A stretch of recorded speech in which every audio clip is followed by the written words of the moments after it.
Yes, sir. All the best. Happy evening dear friends. మీ అందరిని కలుసుకోవడం చాలా హ్యాపీగా ఉంది. నేను ఒక మాట చెప్తాను, విజయం అందరికీ కావాలండి, కానీ విజయం ఎందుకు కొంతమందినే వరిస్తుంది అంటారు? సో ఒకే ఒక్క రీజన్ డియర్ ఫ్రెండ్స్, విజేతలో ఏదో కొత్త విషయం ఉందండి. అందుకే పెద్దవాళ్ళు చెప్తూ ఉంటారు, winners don't do different things, they do the same thing in different ways. అంటే విజేతలు కొత్త పనులు ఏం చేయరంటండి, అందరూ చేసే పన్నే కొత్తగా చేస్తారంట. ఆ కొత్తగా చేయడానికి ఒక కారణం ఉందండి, అదే అప్డేట్. ఈ రోజు నేను మీతో షేర్ చేసుకోబోతున్నాను ద పవర్ ఆఫ్ అప్డేట్ అనే టాపిక్. So grand welcome dear friends. నా పేరు రాబర్ట్ రవిచంద్ర అండి. నేను కాకినాడ నుంచి మీతో మాట్లాడుతున్నాను. ప్రజెంట్ నేను ఒక సమెక్స్ అనే కంపెనీలో, అంటే నేను అన్ని విషయాలు అందరికీ ఓపెన్ గా చెప్పలేము, నేను డైరెక్ట్ సెల్లింగ్ ఇండస్ట్రీలో వర్క్ చేస్తున్నాను. అదే విధంగా నేను ఒక సర్టిఫైడ్ మోటివేషన్ స్పీకర్ అండి, బిజినెస్ కోచ్. ఈ రోజు నేను మీతో షేర్ చేసుకోబోయే విషయం, గంపా నాగేశ్వరరావు మాట చెప్తూ ఉంటారండి, అప్డేట్ అవ్వకపోతే అవుట్డేట్ అయిపోతాం.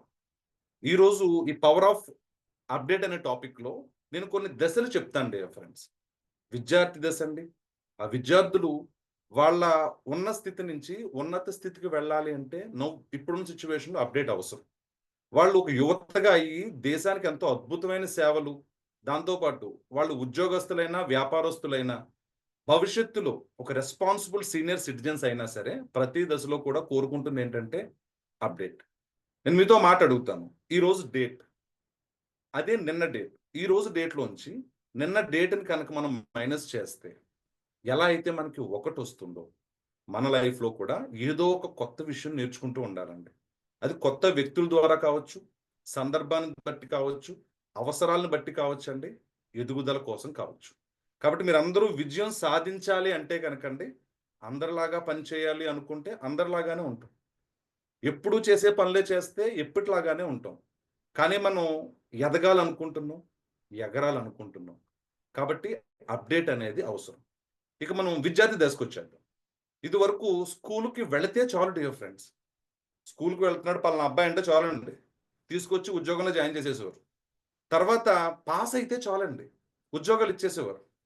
ఇప్పుడు పాస్ అయితే సరిపోదండి, బెస్ట్ అయితే సరిపోదండి, బెస్ట్ ఆఫ్ ది బెస్ట్ అయితే సరిపోదండి, వన్ ఆఫ్ ది బెస్ట్ అయితే సరిపోదండి, మాస్టర్ అవ్వాలి డియర్ ఫ్రెండ్స్. సో మాస్టర్ అవ్వాలంటే ఇప్పుడున్న విద్యా వ్యవస్థలో మనకంటూ ఒక అద్భుతమైన స్థానాన్ని సుస్థిరంగా ఉంచుకోవాలి అంటే, తల్లిదండ్రులు పెంచిన విధానాన్ని ప్రతి క్షణం గుర్తుంచుకోవాలి అంటే, వాళ్ళు మన మీద పెట్టుకున్న ఆశల్ని, దేశానికి మనం ఇవ్వాల్సిన సేవల్ని గుర్తుంచుకోవాలంటే నిర్మోహమాటంగా అప్డేట్ అవ్వాల్సిందే. సో కాబట్టి మీరు మంచి పొజిషన్కి వెళ్ళాలంటే విద్య అనే పునాది అవసరం. ఇంకా నెక్స్ట్ వచ్చేసరికి డియర్ ఫ్రెండ్స్, ఉద్యోగం గురించి మాట్లాడుకుందాం. ఈరోజు చాలా మంది ఇంటర్వ్యూలకు వెళ్తున్నారండి, అందరికీ ఉద్యోగాలు రావట్లేదు. బికాజ్ మాటే మంత్రం. మనం మాట్లాడే విధానం బాగుంటేనే, మన గోల్డ్ మెడల్ ఉన్నా సర్టిఫికెట్స్ ఉన్నా అవి మాట్లాడవు, మనం మాట్లాడాలి. కాబట్టి మనం అప్డేట్ అవ్వకపోతే అవుట్డేట్ అవుతాం అని గంపా నాగేశ్వరరావు గారు చెప్పడంలో అసలైన అర్థం, మూలార్థం ఏంటంటే, ఎదగాలి అనుకుంటే అప్డేట్ అవ్వాల్సిందే. సో మనం ఏదైనా ఒక జాబ్కి వెళ్ళినప్పుడు అక్కడ ఇంటర్వ్యూలో మనం సక్సెస్ అవ్వాలన్నా, వన్స్ మనకి ప్లేస్మెంట్ వచ్చిన తర్వాత అక్కడ మనదైన ముద్ర వేసుకోవాలన్నా సరే ట్రెండ్ని ఫాలో అవ్వాలండి. మార్కెట్లో జరుగుతున్న కొత్త కొత్త నూతన వరవడుల్ని మనం అన్వయించుకోవాలి, ఆచరించాలి. ఇంకా వ్యాపారానికి వచ్చేద్దండి ఫ్రెండ్స్. ఈరోజు డిజిటల్ మీడియా పెరిగిపోయిందండి. సో మార్కెటింగ్ స్టైల్ పెరిగిపోయింది, మార్కెట్ సినారియో మారిపోయింది. ఇలాంటి సందర్భంలో ఇప్పుడు నా విషయానికి వస్తే నేను డైరెక్ట్ సెల్లింగ్లో ఉన్నానండి. ఇంపాక్ట్లోకి వచ్చిన తర్వాత నాకు చాలా అవకాశాలు వచ్చాయండి, మాట్లాడే విధానం మారిపోయింది, నన్ను నేను ప్రపంచానికి పరిచయం చేసుకున్న విధానం మారిందండి, నా పిల్లల్ని నేను పెంచుకున్న విధానం, సో ఫినాన్షియల్గా నేను ఇన్వెస్ట్ చేసే విధానం, నా అనుకున్న వ్యక్తులు నేను గుర్తుంచుకున్న విధానం కూడా మారిపోయింది. And last and final day friends, సొసైటీకి ఏదో చెయ్యాలండి, వచ్చిపోవడానికి కాదు ఇచ్చిపోవడానికి వచ్చాం మనం అంటారు గంపా నాగేశ్వరరావు గారు. అలా ఇవ్వాలంటే మనలో ఏదో స్పెషాలిటీ ఉండాలి కదా. సో అలాంటి విషయాలన్నీ కూడా మీరు నేర్చుకోవాలంటే ఒకే ఒక్క నిర్ణయం డే ఫ్రెండ్స్, మైండ్ అగ్గిపెట్టి కాదు, కొన్ని స్టిక్సే ఉంటాయి అనుకోవడానికి. సో ఇన్ఫినిటీ స్పేస్ ఉన్న మెమరీ కార్డ్. కాబట్టి ప్రతిరోజు కొత్త విషయాలు నేర్చుకుందాం, చాలా మందికి నేర్పించుదాం.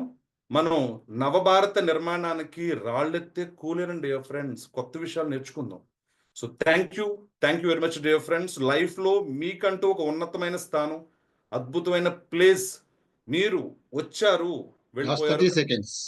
వెళ్ళిపోయారు అంటే కనుకండి, ఖచ్చితంగా మీరు ఇలాంటి ప్లాట్ఫామ్స్లో గంపా నాగేశ్వరరావు రెస్పెక్టెడ్ పీపుల్ అండి. ఈరోజు చాలా ట్రైనర్ వర్క్షాప్లు మీకు అందుబాటులో ఉన్నాయి.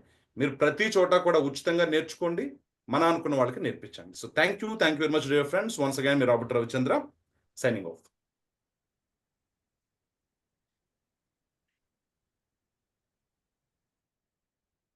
Yes, sir. Yes, sir. Okay sir. ఈరోజు ఈ యొక్క స్టార్ ప్రోగ్రామ్ కి ఇచ్చేసినటువంటి జడ్జెస్ కి, అలాగే మెంటర్స్ కి, అలాగే మన ఇంపాక్ట్ ఫ్యామిలీ మెంబర్స్ అందరికీ కూడా నమస్కారాలు తెలియజేసుకుంటూ, నా పేరు వి రమేష్ బాబు. ఈ రోజు నేను ఈ క్లాస్ లో చెప్పే టాపిక్ ఏంటంటే హ్యాండ్ రైటింగ్ యొక్క ప్రాముఖ్యత. హ్యాండ్ రైటింగ్ యొక్క ప్రాముఖ్యత ఎంత ఇంపార్టెన్స్ అంటే పిల్లలకి ఈ రోజుల్లో పిల్లలు చాలా మంది హ్యాండ్ రైటింగ్ సరిగ్గా లేకపోవడం వల్ల వాళ్ళు తరగతి గదుల్లో మార్క్స్ కోల్పోవడం వల్ల వాళ్ళ కాన్ఫిడెన్స్ లెవెల్ కానీ వాళ్ళ క్రియేటివ్ లెవెల్ కానీ రోజు రోజుకి దిగజారిపోతూ ఉన్నాయి. మై డియర్ ఫ్రెండ్స్, మన ఇంపాక్ట్ లో నేర్చుకుని ఎంతో మనం అనేక స్కూల్స్ కి, గవర్నమెంట్ స్కూల్స్ కి, కాలేజెస్ కి వెళ్తూ మనం అనేక విధాలుగా మోటివేట్ చేస్తున్నాం ఫ్రెండ్స్. అలాగే ఈ మోటివేషన్ లో భాగంగా మన ఈ హ్యాండ్ రైటింగ్ అనే కార్యక్రమాన్ని కూడా, ఈ స్కిల్, ఇది one of the skill, best skill.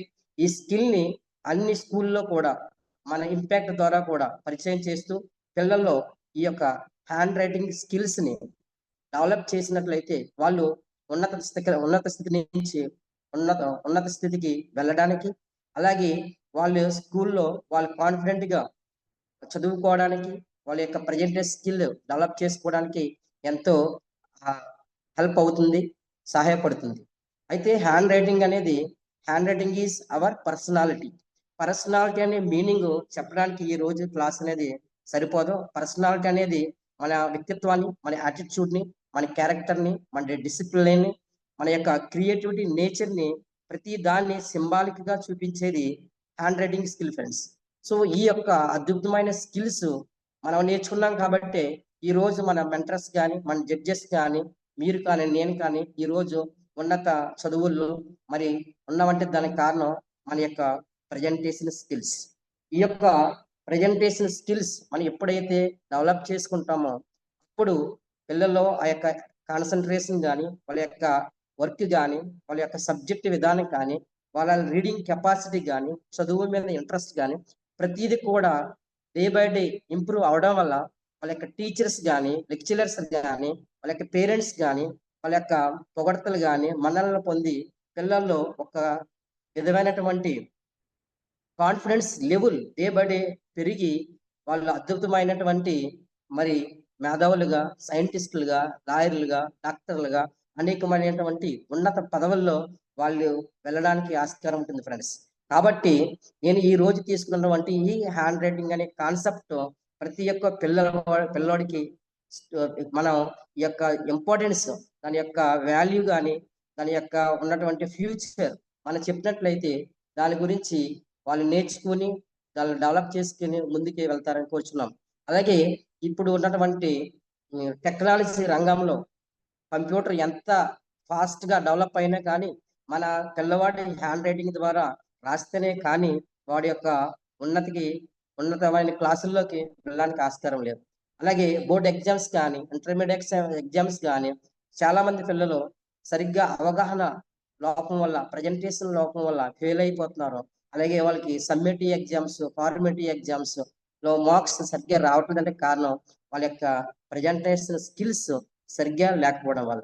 My dear friends, my dear impact family members and judges and students and parents, మనం అందరం కలిసి పిల్లల్లో ఈ యొక్క అవేర్నెస్ తీసుకొచ్చినట్లయితే వాళ్ళకి అద్భుతంగా మరి వాళ్ళ యొక్క క్లాసెస్ లో వాళ్ళే ఉన్నతంగా ఎదగడానికి అవకాశం ఉంటుంది friends.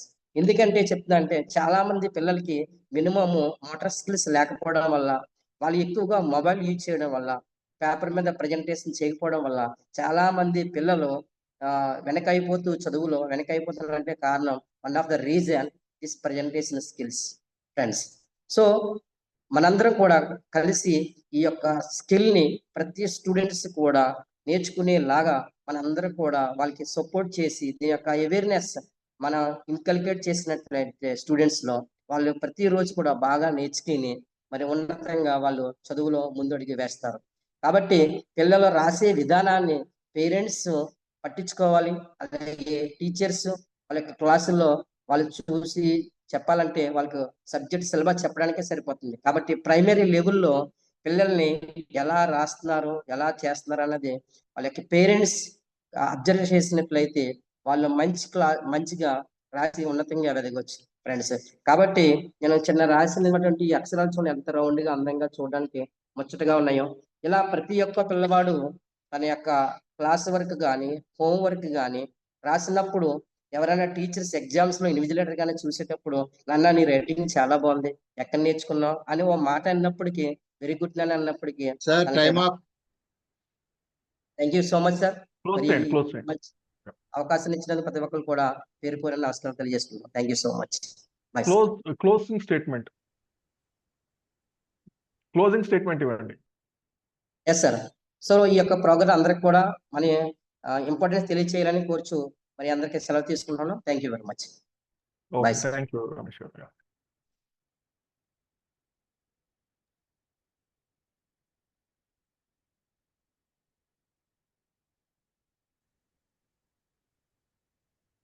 Yes madam.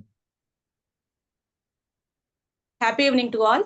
This is Aruna, batch number 112. ముందుగా నన్ను కన్న నా తల్లిదండ్రులకు, నాకు విద్య నేర్పిన నా గురువులందరికీ నమస్కరిస్తూ, ఇంపాక్ట్ ఇంటర్నేషనల్ అధినేత శ్రీ గంపా నాగేశ్వరరావు గారికి నా హృదయపూర్వక నమస్కారములు తెలియజేస్తూ, అలాగే ఇక్కడికి వచ్చిన శ్రీధర్ గారికి, గిరి గారికి, ఇంపాక్ట్ లో ఉన్న ప్రతి ఒక్కరికి పేరు పేరు చొప్పున నా ధన్యవాదాలు తెలియజేస్తున్నాను. ఈరోజు మై టాపిక్ వచ్చి changing in mind set of parents. మాతృదేవో భవ, పితృదేవో భవ, ఆచార్య దేవో భవ అన్నారు. అయితే ఈ సూక్తి ఇప్పుడు ఈ జనరేషన్ లో ఎంతమంది పాటిస్తున్నారు? 25% మాత్రమే రెస్పెక్ట్ ఇస్తున్నారు. మిగతా 75% ఏం చేస్తున్నారంటే పేరెంట్స్ పిల్లల్ని ఒక మాట అంటా కూడా లేదు. అలాగే స్కూల్లో టీచర్స్ ఒక మాట అన్నా కూడా పడట్లేదు. ఏమన్నా పేరెంట్స్ ఏమన్నా అంటే బయటకు వెళ్ళిపోవడం, స్కూల్లో టీచర్ ఏమన్నా అంటే కనుక స్కూలే మానేసి వెళ్ళిపోవడం. అంతేకాదు స్టూడెంట్స్ కన్నా ముందు పేరెంట్సే వచ్చి మాకు ఇంత చాలా గారంగా పెంచుకుంటున్న మా పిల్లల్ని ఎప్పుడు మేము కొట్టలేదు, తిట్టలేదు, కానీ మీరేంటండి మా పిల్లల్ని తిట్టారని చెప్పేసి వీళ్ళే వెళ్తున్నారు, వెళ్ళి అడుగుతున్నారు. ఈ రకంగా ఉంటే వాళ్ళకి ఎక్కడ డిసిప్లిన్ వస్తుంది, ఎక్కడ వాళ్ళకి స్టడీ అనేది వాళ్ళు ఎలాగా ఇంప్రూవ్ అవ్వగలుగుతారు? కాబట్టి ఇక్కడ ఏంటంటే స్టూడెంట్స్ కన్నా మెయిన్ ఏంటంటే పేరెంట్స్ లోనే చేంజెస్ రావాలి, పేరెంట్స్ తప్పకుండా మార్పు అనేది రావాలి. ఇలా వచ్చినప్పుడే ప్రతి ఒక్కరు కూడా పిల్లలంటే ప్రతి వారికి కూడా చాలా గారం ఉంటుందండి. అలాగని చెప్పేసి అతిగారం చేస్తే కొన్నిసార్లు ఆ గారమే తల్లిదండ్రులకి ఒక శాపం కింద మారుతుంది ఇప్పుడున్న జనరేషన్ లో. అంటే పిల్లలకి చిన్నప్పటి నుంచి కూడా కష్టం అంటే ఏంటో తెలియాలి, మోరల్ వాల్యూస్ అంటే ఏంటో తెలియాలి. మహాభారతం, రామాయణం, భాగవతం ఇవన్నీ కూడా వాళ్ళు స్టడీ చేసి అందులో ఉన్న నీతి గురించి పిల్లలకి ఎక్స్ప్లెయిన్ చేసినట్లయితే గనక, చిన్నప్పటి నుంచి కూడా వాళ్ళ మోరల్ వాల్యూస్ తో పెరిగినట్లయితే గనక వీళ్ళు చాలా రెస్పెక్ట్ గా ఉంటారు. ఇప్పుడు పెద్దలంటే గౌరవం లేదు, గురువులంటే అసలు భక్తి అనేది లేదు, తల్లిదండ్రులు అంటే అసలు లేనే లేదు. ఈ రకంగా ఉందండి సిచ్యువేషన్. అంటే ఇక్కడ రీసెంట్ గా చూడండి 10th క్లాస్ రిజల్ట్ వచ్చాయి. 10th క్లాస్ రిజల్ట్ వచ్చిన తర్వాత మార్క్స్ ఎలా ఉన్నాయంటే ప్రతి పేరెంట్స్ కూడా ఒక 30% పేరెంట్స్ ఎలా ఉంటుందంటే వాళ్ళ ఆలోచన ఎలా ఉందంటే మా పిల్లలకి పాస్ అవుతే చాలు, ఎలా వచ్చినా పర్లేదు, వాళ్ళ మీద స్ట్రెస్ పెట్టమంటుంటే మిగతా 70% ఏమంటున్నారంటే మా పిల్లలకి స్టేట్ ర్యాంక్ రావాలి, లేదంటే మా పిల్లలకి క్లాస్ ఫస్ట్ రావాలి, అంటే స్కూల్ ఫస్ట్, ఇలాగంటే ర్యాంకులు పిచ్చి, మార్క్స్ పిచ్చి బాగా పట్టుకుంది పేరెంట్స్ కి. ఈ పిచ్చి ద్వారా వాళ్ళు ఏమవుతుందంటే ఈ ఎఫెక్ట్ అంతా కూడా పిల్లల మైండ్ సెట్ మీద పడి చాలా మనస్తాపన గురవుతున్నారు. 10th క్లాస్ పిల్లలంటే ఒక 16 years 15 years ఉంటాయండి. వాళ్ళకి ఏం తెలుసు? వీళ్ళు పదే ఎదురింటి అమ్మాయికి ఇంత వచ్చింది, పక్కింటి అబ్బాయికి ఇన్ని వచ్చింది, నీకు ఎందుకు రాలేదు, మీ ముగ్గురు కూడా ఒకటే స్కూల్లో చదువుకుంటున్నారు కదా, మరి ఈక్వల్ గానే ఫీజు ఉంటుంది అని చెప్పేసి స్కూల్కి వెళ్ళి టీచర్స్ ని కూడా అడగడం కూడా జరుగుతుంది. ఇక్కడ టీచర్స్ తప్ప అండి? టీచర్స్ అసలు తప్పలేదు, ఎందుకంటే ప్రతి ఒక్కరు కూడా టీచర్ మీద గంటేస్తారు. ఆ లోపం ఎక్కడ ఉంది? వాళ్ళ మీద ఉంది, అలాగే వాళ్ళ పేరెంట్స్ మీద ఉంది. టీచర్స్ అందరికీ ఈక్వల్ గానే లెసన్ చెప్తారు, వాళ్ళ తప్ప ఎక్కడ ఉందండి? ప్రతి వాళ్ళు కూడా టీచర్ వాళ్ళ సబ్జెక్ట్ గురించి వాళ్ళు ఎక్స్ప్లెయిన్ చేస్తూ వాళ్ళ పర్సంటేజ్ కోసం వాళ్ళు పాటుపడుతూ ఉంటారు. వాళ్ళ పర్సంటేజ్ ఆ టీచర్ ఆ సబ్జెక్ట్ తెచ్చుకోలేదంటే అక్కడ టీచర్ గా వాళ్ళు ఫెయిల్ అయినట్టే. కాబట్టి టీచర్ అనే వాళ్ళు ప్రతి ఒక్కళ్ళు కూడా కష్టపడతారు. ఇక్కడ టీచర్ లోపం ఏమీ లేదు, ఇక్కడ పర్టికులర్ చెప్పాలంటే పేరెంట్స్ లోపమే.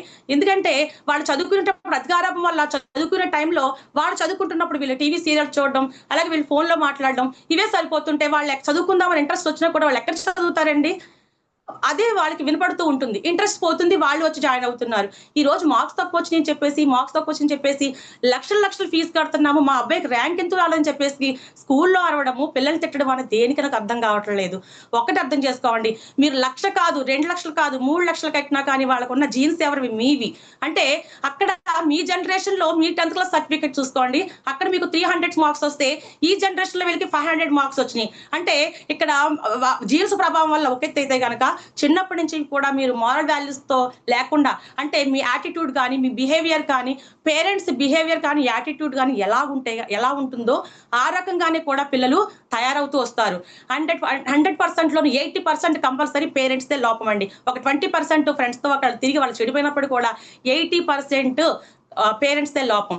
అయితే ఇక్కడ చూడండి, ఎలుగుతోలు తెచ్చి ఏడాది ఉతికినా నలుపు నలిపే గాని తెలుపు అవునా? అలాగే కొయ్య బొమ్మను తెచ్చి దాన్ని కొట్టినా తిట్టినా ఒక పలుకైనా మాట్లాడగలనా? విశ్వదాభిరామ వినుర వేమ అన్నారు. అంటే పేరెంట్స్ జీన్స్ ని బట్టే వస్తాయి. వాళ్ళ స్టామినా లాస్ట్ అంతే 30 ఉంది, seconds అండి. వాళ్ళ స్ట్రెంత్ అంతే ఉంది, వాళ్ళ స్టామినా అంతే ఉంది. My request to all parents, పిల్లల్ని పదే కదా మీరు ఇసుకిచ్చి వాళ్ళని హట్ చేస్తే వాళ్ళ మనస్తాపాన్ని గురయ్యి ఏదైనా మన ఇంట్లో నుంచి కూడా వెళ్ళిపోతుంటే జీవితాంతం మనం దుఃఖించే ఇది ఉంటుంది. కాబట్టి దయచేసి వాళ్ళు ఎవరొద్దు. At the same time my request all childrens, చూడండి పేరెంట్స్ తిట్టారని కూడా మీరు క్షణం ఆవేశంలో మీరు వెళ్ళిపోతే వాళ్ళ బాధ మిగులుతుంది. కాబట్టి వాళ్ళ కోపం వెనకాల బాధ వెనకాల మీ మీద ఉన్న ప్రేమను అర్థం చేసుకోండి. ఎవరికి పనికిరాని ఒక తుప్పలాగా, అంటే బ్రహ్మచోడు తుప్పలా ఉండిపోతారో, లేకపోతే అందరికీ నిత్యం పనికొచ్చేలాగా ఒక కరివేపాకు చెట్టులాగా Time up ఎదుగుతారో choice. Thank you giving for this opportunity sir. జై హింద్, జై భారత్, వందే మాతరం. So happy evening, friends. So I'm Dr. Hemasai Satyasri. So I'm a physiotherapist and a psychologist. So ఈ రోజు నేను మాట్లాడబోయే టాపిక్ వచ్చేసి కమ్యూనికేషన్ స్కిల్స్ అండి. సో ఇన్ ద ఏఐ ఎరా, మనం AI ఎరాలో చూసుకుంటే there are many skills which we need to develop. So అందులో communication skills అనేది మేజర్ అండ్ బేసిక్ స్కిల్ అండి. సో ఇప్పుడు మనం చూసుకుంటే ఒక స్పీచ్ ఇవ్వాలన్నా కానివ్వండి, ఒకటి ఏదైనా చెప్పాలి అనుకుంటే గనక we need this basic skills which we call communication skills. So first communication skills గురించి మాట్లాడే ముందు వాట్ ఈస్ కమ్యూనికేషన్ అనేది మనం చూద్దాం అండి. సో కమ్యూనికేషన్ అంటే ఏంటంటే కనుక it is the ability to convey our ideas or thoughts or feelings which we want express to wide range of people. అది ఐదర్ మేబీ మన ఫ్రెండ్స్ అవ్వనివ్వచ్చు, కొలీగ్స్ అవ్వచ్చు, ఎవరితో అయినా సరే మనం ఒకటి కన్వే చేయాలనుకుంటే కనుక అది క్లారిటీగా చెప్పాలంటే కనుక we need this communication skills అండి. So as I said earlier, నేను ఒక చిన్న స్టోరీ చెప్తాను. ఒక స్టోరీ ఏంటంటే, ఒక చీమ వెళ్ళి దేవుడికి ప్రార్థించి నేను కుడితే చావాలి అని కోరుకుందంటండి. దేవుడు ప్రత్యక్షమై ఇదేమ్మా ఇలా కోరుకుంటున్నా, ఒకసారి ఆలోచించుకుంటే, లేదు దేవుడు నాకు క్లారిటీ ఉంది, నేను ఇదే కావాలి అని కోరుకున్నాను. సో కోరుకున్న తర్వాత దేవుడు ఇచ్చిన వరం ఇచ్చేసి వెళ్ళిపోయాడు. చీమ వెళ్ళి టెస్ట్ చేద్దామని సరి వెళ్ళి కుట్టి చూసిందండి. సో చీమ కుట్టి సో తను చనిపోయింది. సో ఇక్కడ ఎక్కడ ప్రాబ్లం ఉందంటే గనక చీమ చెప్పాలనుకున్నది సరిగా కన్వే చేయలేదు. That is what communication gap. So ఈ గ్యాప్ లేకుండా మనం కమ్యూనికేషన్ ని ప్రాపర్ గా చేయడానికి we need this communication skills. So communication skills are basically 2 major types అండి. ఫస్ట్ వచ్చేసి oral communication. Oral communication is the మనం ఓరల్ అనగానే అనుకుంటాం ఓరల్ అంటే మాట్లాడడమే కదా, చెప్పడమే కదా అని. But it is not like that అండి. It is like oral is also the ability to listen. So for example, నేను ఒక డాక్టర్ అండి. డాక్టర్ కి ఒక పేషెంట్ వచ్చి ఏదో చెప్తున్నాడు, నేను మధ్యలోనే ఆపేసి నాకు తెలుసులే అని నేను రాసేస్తే ప్రిస్క్రిప్షన్ లేదా ఏదైనా ట్రీట్మెంట్ చెప్పేస్తే patient will not get satisfied. So ఎందుకంటే తను చెప్పేది విన్నప్పుడు మనం ఎంత మంచి ప్రిస్క్రిప్షన్ చేసినా కానీ they will not be satisfied. Because అక్కడ చెప్పుకునే టైంకి మనం వినే ఇది లేకపోతే they will not get satisfied అండి. And also verbal communication majorly concentrated body language. Body language, why body language is important? Because to convey that we are confident. మనం ఏం చెప్తున్నామో దానికి ఒక క్లారిటీ ఉంది, మనం దాని గురించి కాన్ఫిడెంట్ గా ఉన్నామని ఎలా ఎక్స్ప్రెస్ చేయగలుగుతాం అంటే కనుక త్రూ అవర్ బాడీ లాంగ్వేజ్. ఒక స్టూడెంట్ లాగా ఏదో పాఠం చదివేసినట్టు ఇలా చేతులు కట్టుకునే టగటగ చెప్పేసి వెళ్ళిపోతే కాదండి. సో మనం ఒక బాడీ లాంగ్వేజ్ మెయింటైన్ చేస్తేనే we can convey that we are confident about what we are speaking. Next వచ్చేసి వర్బల్ కమ్యూనికేషన్ లో టోన్ ఆఫ్ అవర్ వాయిస్ అనేది వెరీ ఇంపార్టెంట్ అండి. మనం అది సాడ్ చెప్తున్నామా, లేదంటే ఒక హ్యాపీ మూమెంట్ గురించి ఎక్స్ప్రెస్ చేస్తున్నామా, లేదంటే ఒక సీరియస్ మ్యాటర్ అనేది through the change of our voice modulation we can convey it properly. And the next mode of communication is return communication.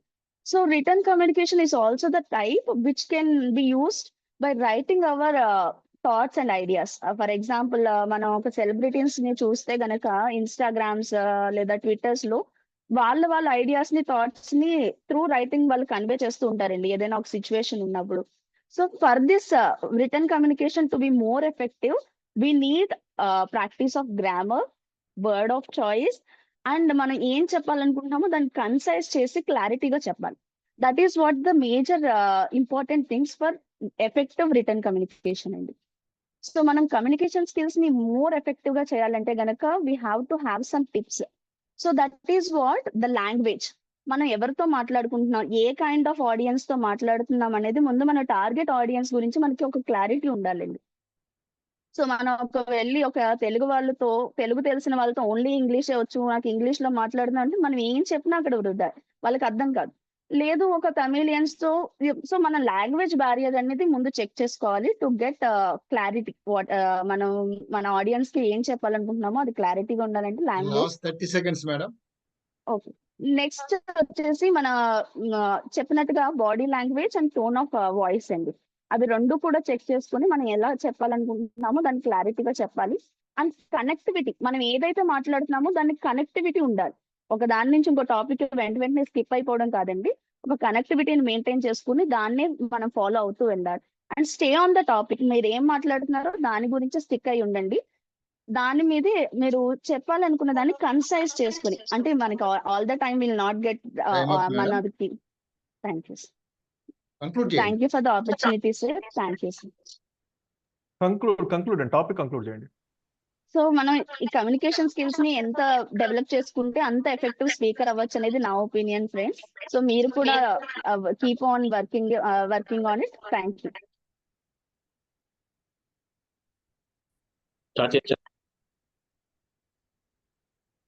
Yes, sir.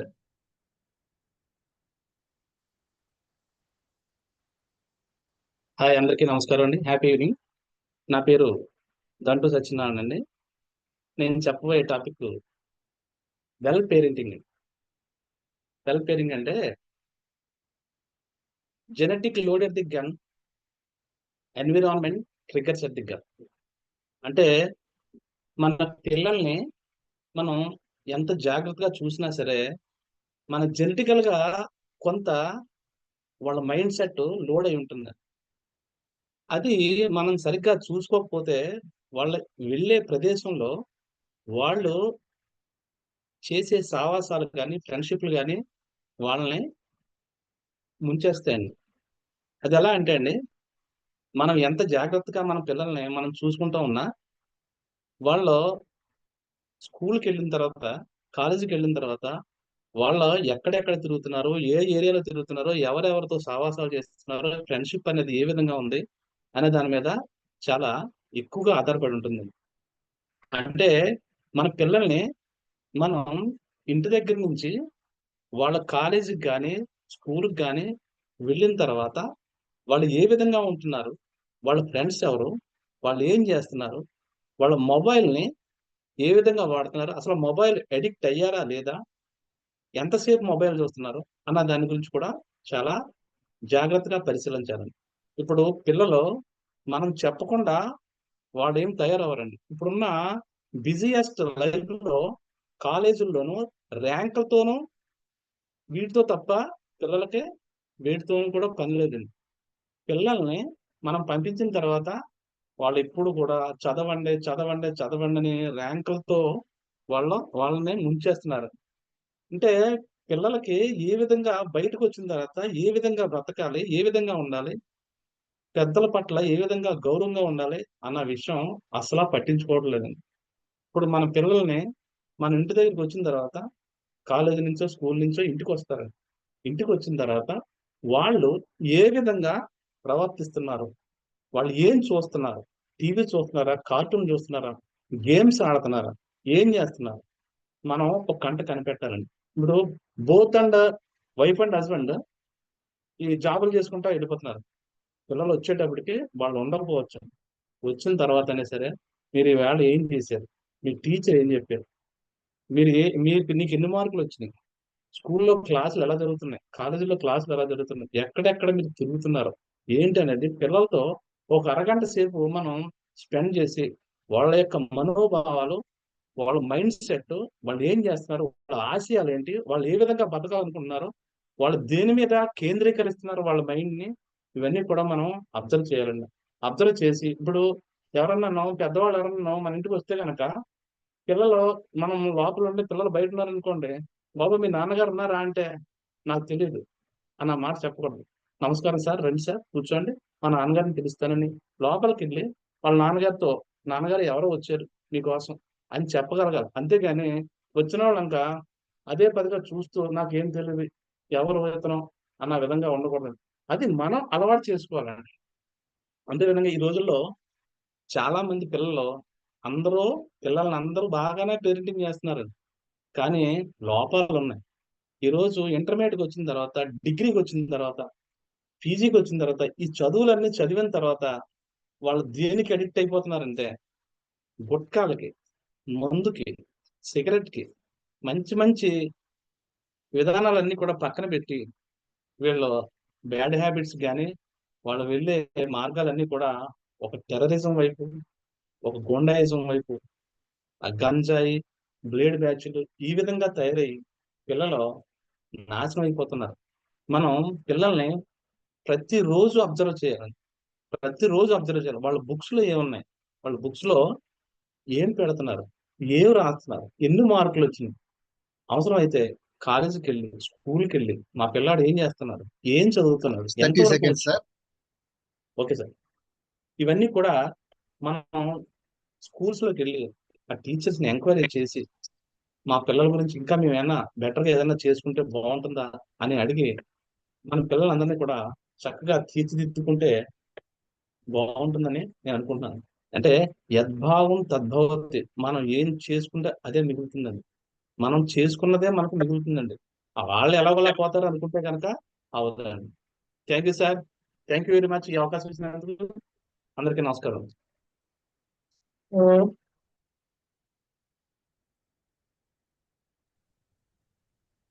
Yes, sir. Krishna garu. Yes sir, start చేయాలి sir. Yes, sir. Ready, sir. అందరికీ నమస్కారం అండి. నా పేరు Jayakrishna Yalla, trainer workshop శిష్యుడు batch. ఈరోజు నా topic terrorism. కాశ్మీర్లోనే కుంకుమ పువ్వు ఎందుకు పూస్తుంది అనేది నాకు అర్థమైంది. అక్కడ ఉన్నట్టుండి పాకే పసిబిడ్డలు రక్తపు ముద్దలైపోతున్నారు. అక్కడ రేపు పల్లకి ఎక్కి ఊరేగాల్సిన పెళ్లి కొడుకులు నేడు పాడెక్కుతున్నారు అని తనికెళ్ళ బర్నీ గారు ఎందుకు రాశారో కానండి, ఈ నెల మన ఏప్రిల్ 22న జరిగిన పహల్గామ్ దాడి తర్వాత నాకు ఈ కొటేషన్ బాగా అర్థమైంది.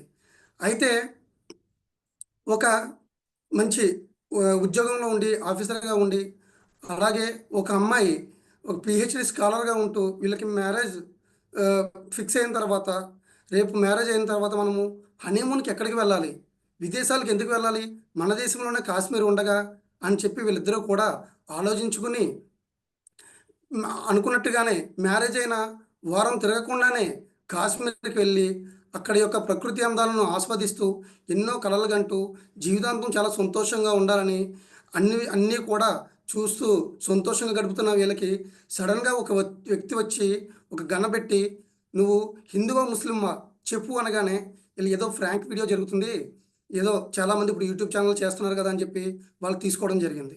అయితే ఆ వ్యక్తి సీరియస్గా గనపెట్టి, చెప్పు నువ్వు ముస్లిం అయితే కల్మా చదువు అని అడగగానే అతను నేను హిందువు అని చెప్పగానే బుల్లెట్స్ డబ్బమని వచ్చింది.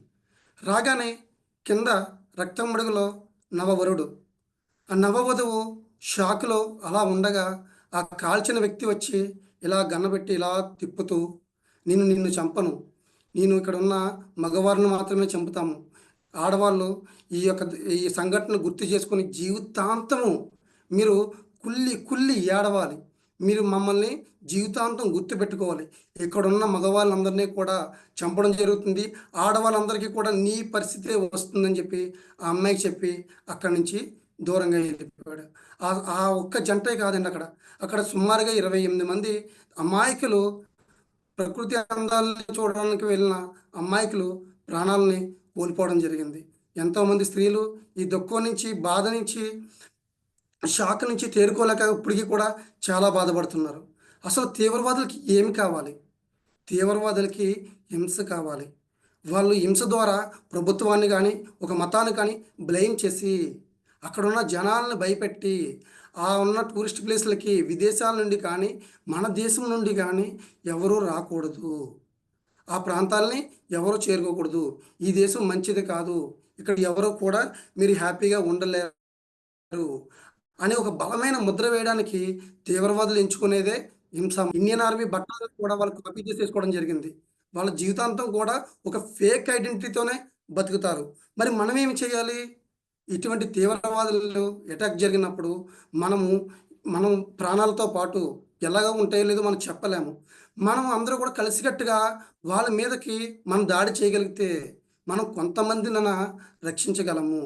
కొంతమందినైనా సేవ్ చేయగలము. కొంతమంది అమాయకులు తప్పించుకోవడానికి అవకాశం కల్పించవచ్చు. ఇటువంటి అటాక్లు జరిగినప్పుడు జనాలు సహజంగా ఏం చేస్తారంటే భయాందోళనలకు లోనయ్యి వారు ముందుకు రావడానికి భయపడతా ఉంటారు. అప్పుడు ఆటోమేటిక్‌గా వాళ్ళ చేతుల్లో చనిపోవడం జరుగుతుంది. అలా కాకుండా ప్రతి యువత చిన్నప్పటి నుండి బాగా చదువుకొని మన ఇండియన్ ఆర్మీ కంటే ఒక సైనికుడిగా సాయం చేయొచ్చు. ఒక డాక్టర్‌గా చదివి అక్కడ హాస్పిటల్‌లో మనం వాళ్ళకి గాయపడిన వాళ్ళకి సహాయం చేయవచ్చు. ఒక ఇంజినీర్‌గా వెళ్ళి మంచి మంచి వెపన్స్ తయారు చేయవచ్చు. ఒక డ్రైవర్‌గా ఉండొచ్చు. ఒక ఎలక్ట్రీషియన్‌గా ఉండొచ్చు. ఒక ప్లంబర్‌గా హెల్ప్ చేయొచ్చు. ఇండియన్ ఆర్మీకి మనము మన రక్షణ శాఖకి ఏదైనా సరే, ఏ విధంగా అయినా సరే మనం సహాయం చేయవచ్చు. ప్రతి ఒక్కరు కూడా బాగా చదువుకొని మన దేశానికి లాస్ట్ వెన్నెముకగా 30 నిలబడాలి. సెకండ్స్ అండి. Okay sir. Okay sir. అమాయక ప్రజలు ప్రాణాలు తీస్తూ మరణహోమం సృష్టిస్తున్న ఉగ్రవాదులను సమర్థవంతంగా ఎదుర్కొంటూ ప్రాణాలను సైతం లెక్క చేయకుండా ఉగ్రవాద అంతానికి కృషి చేస్తున్న భారత భద్రతా బలగాలకు నా యొక్క సెల్యూట్ చేస్తున్నానండి. అందరూ కూడా తమ కర్తవ్యాలను సమర్థవంతంగా నిర్వహిస్తూ మన దేశ అభివృద్ధికి ముందుకు వస్తారని, తీవ్రవాదాన్ని అంతమొందిస్తారని కోరుకుంటూ జై హింద్, జై Bharat, Vande Mataram. Thank you sir. Okay madam, start. Happy evening all of you. Happy evening all of you. Sir and madam. ఒక నా పేరు ప్రభావతి అండి. అసిస్టెంట్ ప్రొఫెసర్ వర్క్ చేస్తున్నాను. 119 బ్యాచ్. ఒక కొటేషన్ ఉందండి. ఈ రోజు I will discuss my topic women empowerment. అదే ఫస్ట్ కొటేషన్ ఏంటంటే శ్రమకి బానిస అయిన వాడు విజయానికి యజమాని అవుతాడన్న కొటేషన్ ఉందండి అబ్దుల్ కలాం గారిది. అదే ఉమెన్ ఎంపవర్మెంట్ అంటే ఏంటి, అసలు ఉమెన్ అంటే ఏంటి? ఒక విద్య నేర్చుకున్నవాడు ఒక సమాజం మాత్రమే మార్చగలగండి. అదే ఇంట్లో ఒక ఒక స్త్రీ నేర్చుకునే మహిళకి ఎడ్యుకేషన్ ఉన్నట్టయితే ఫ్యామిలీ మొత్తం మార్చగలదు, మొత్తం సమాజాన్ని మార్చగల శక్తి ఒక స్త్రీకి మాత్రమే ఉంటుంది అనమాట. అలాగని తెలుసుకుందానికంటే మా సపోర్ట్ మనం ఉండలేము. అది అన్ని రకాల్లో కూడా ఇప్పుడు ప్రస్తుతం మహిళా రంగంలో పురుషులతో సమానంగా స్త్రీలు కూడా అన్ని రంగాల్లో ఉన్నారండి. అదే విధంగా కొన్ని ప్రభుత్వం కూడా కొన్ని పథకాలు, కొన్ని ప్రాజెక్టులు ఇవ్వడం జరిగింది. బేటీ బచావో, బేటీ పడావో అని. అదేవిధంగా అన్ని వాటిల్లో కూడా ఆర్థికంగా, సామాజికంగా, విద్యాపరంగా అన్నిట్లో కూడా ముందడి వేయడానికి స్త్రీలు సమానంగా ఉండాలి. అది ఇంకొక బాధ్యత అయితే ఇంట్లో ఫ్యామిలీని కూడా, ఇంట్లో చేసే వర్క్, ఇంట్లో ఫ్యామిలీని ఒకే రకంగా బ్యాలెన్స్ చూస్తూ వర్క్ బ్యాలెన్స్ ఎలా చూసుకోవాలి. ఇంట్లో మన ఫ్యామిలీలో మన పిల్లలు ఎలా ఉన్నారు, మనం ఎలా ఉన్నాము, మన కుటుంబం ఫస్ట్ ఇంపార్టెంట్ చూసుకున్న తర్వాత మనం బయట సమాజానికి ఏం మెసేజ్ ఇవ్వబోతున్నాము అనేది మనకు కావాలి. మనం టీవీకి సీరియల్కి ఎడిట్ అయిపోతే పిల్లలు ఇంకా ఎడిట్ అయిపోతారు. వాళ్ళు మనం ప్రశ్న అడిగే అదుపు మనకు ఉండదండి. ఎందుకు నువ్వు చూస్తున్నావు కదా, నేను చూస్తే తప్పేంటి అనేది వాళ్ళ అనడానికి ఆస్కారం ఉంటుంది. అదేవిధంగా ప్రతి ఒక్క మహిళ కూడా పిల్లల్ని ఒక ఫ్రెండ్లీగా చూస్తే వాడు ప్రతి ఒక్క విషయం కూడా షేర్ చేసుకోవడానికి అవకాశం ఉంటుంది. మనం వాళ్ళు భయపెడితే మనకి ఏది చెప్పడు. అదే విధంగా చాలా వరకు చాలా రంగాల్లో కూడా వెనకబడి ఉన్నారండి స్త్రీలు. వాళ్ళు కూడా ముందుకు వస్తే బాగుంటుంది. ఒక స్త్రీ ఒక విద్య పరంగానే కాదు, ఒక ఎడ్యుకేషన్ ఉందనుకోండి, ఒక ఎడ్యుకేషన్ ఉండాలి. అలాగే ఫిజికల్ ఫిట్నెస్ కూడా ఉండాలి. తనకి హెల్త్ బాగుంటేనే కదా అన్ని పనులు చేయగలదు. తనకి హెల్త్ బాగోకపోతే ఏమి చేయలేదు కదా. అలా విధంగా హెల్త్ చూసుకోవాలి, పిల్లల్ని చూసుకోవాలి, బయట వర్క్ చూసుకోవాలి. మిగతా అన్ని పనులు కూడా సమానంగా బ్యాలెన్స్ చూసుకుంటూ రావాలి. అదే ఎంతో మంది మన తల్లి కడుపులో 9 నెలలు ఎలాగైతే ఒక శిశు ఉంటుందో అదే విధంగా విలియం సునీత గారు కూడా 9 నెలల టెక్నికల్ డిసీజ్ వల్ల అక్కడ అంతరిక్షంలో ఉండడం జరిగింది. ఎంత సహనం అంటే స్త్రీకి. స్త్రీ సహనమూర్తి అంటారు. అదే ఓర్పు. ఓర్పు ఉంటే సరిపడదు, నేర్పు. ఓర్పు ఉంటేనే ఏదైనా సహనం ఉండాలి. ఎవరైనా ఏదన్నా అంటే పట్టించుకోకుండా మన పని మన గోల్ ఏంటి, మన దేనికి రీచ్ అవ్వాలనుకున్నాము. ఉదాహరణ నేనే సార్, నాకు ఎర్లీ మ్యారేజ్ అయ్యింది. దానివల్ల ఏంటంటే చదవలేము అనుకున్నాను. ఒక గోల్ పెట్టుకున్నప్పుడు దాన్ని సక్సెస్ చేయడానికి కోసం ముందు మనం ఎంత చేస్తున్నాము, ముందు మనం మారాలి. మనం మారితే మనం సమాజాన్ని మార్చగలుగుతాం, మన ఫ్యామిలీలో మనం మార్చగలుగుతాం. మనం మారకపోతే ఫ్యామిలీని ఏమీ చేయలేము సార్. అదే విధంగా మనం టీవీ చూసినప్పుడు పిల్లడు మనకి ఎదిరించి అడగగలిగే ఒక అవకాశం ఉంటుంది. ఆ అవకాశం మనం వాడికి ఇవ్వకూడదు. నా విషయంలో కూడా అంతే, నేను చదివితే వాడు చదువుతాడనే ఉద్దేశంలో నేను చదవగలిగిన నా పిల్లల కోసం నేను మారాను. అలాగే ప్రతి ఒక్క స్త్రీ పేరెంట్స్ కూడా పిల్లలతో క్లోజ్ గా ఉండి వాళ్ళ ప్రాబ్లమ్స్ ఏంటో అర్థం చేసుకుంటూ వాళ్ళు చెప్పామంటే మనకు మించిన వాళ్ళు ఇంకెవరు లేదండి. అన్ని రంగాల్లో ఉండొచ్చు, వృత్తిపరంగా చేయొచ్చు, అలాగే ఫ్యామిలీ కూడా వర్క్ బ్యాలెన్స్ మేనేజ్ చేసుకుంటూ రావాలన్నమాట.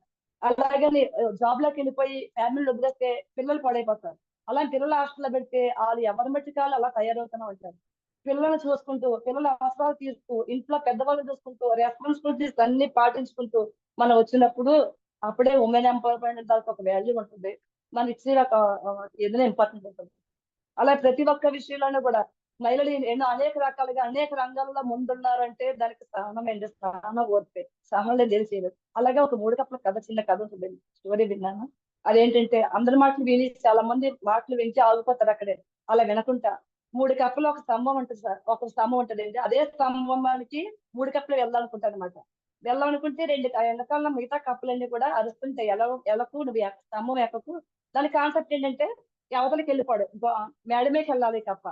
ఈ స్తంభం ఎక్కడానికి ట్రై చేస్తాను అనమాట.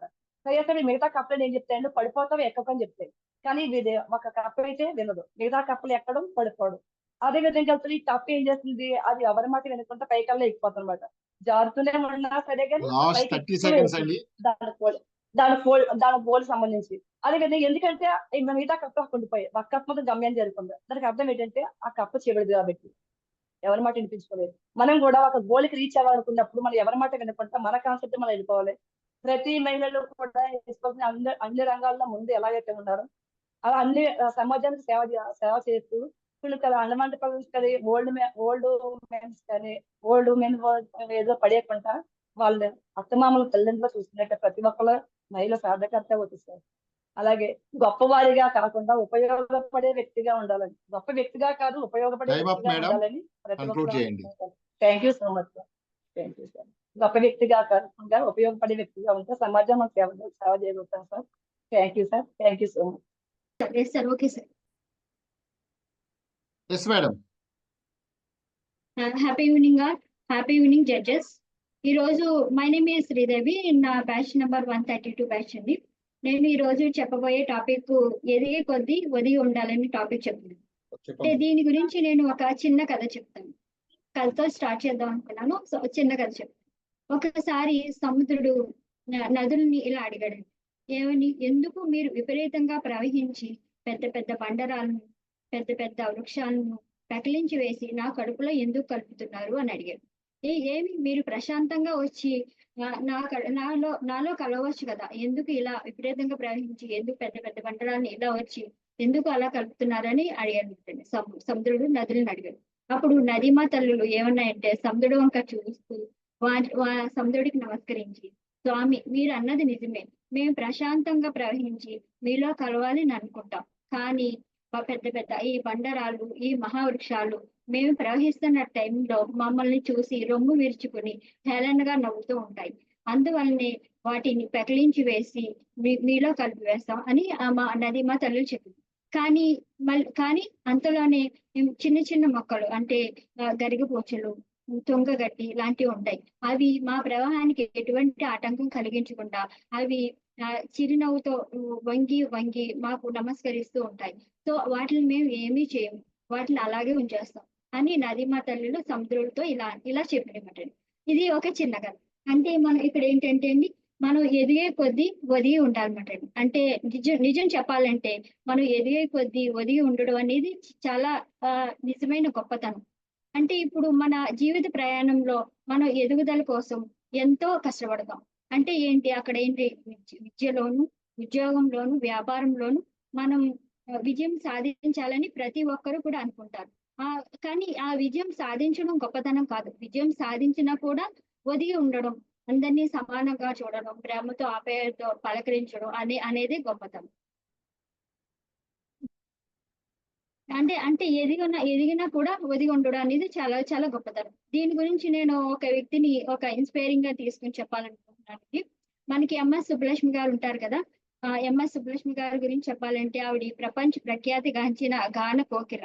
అంటే ఆవిడ ఎంతో వినయంగా, నిశ్శబ్దంగా, ఎంతో ఉదార భావంతో, ఎంతో మంచి స్వభావంతో ఉంటారు.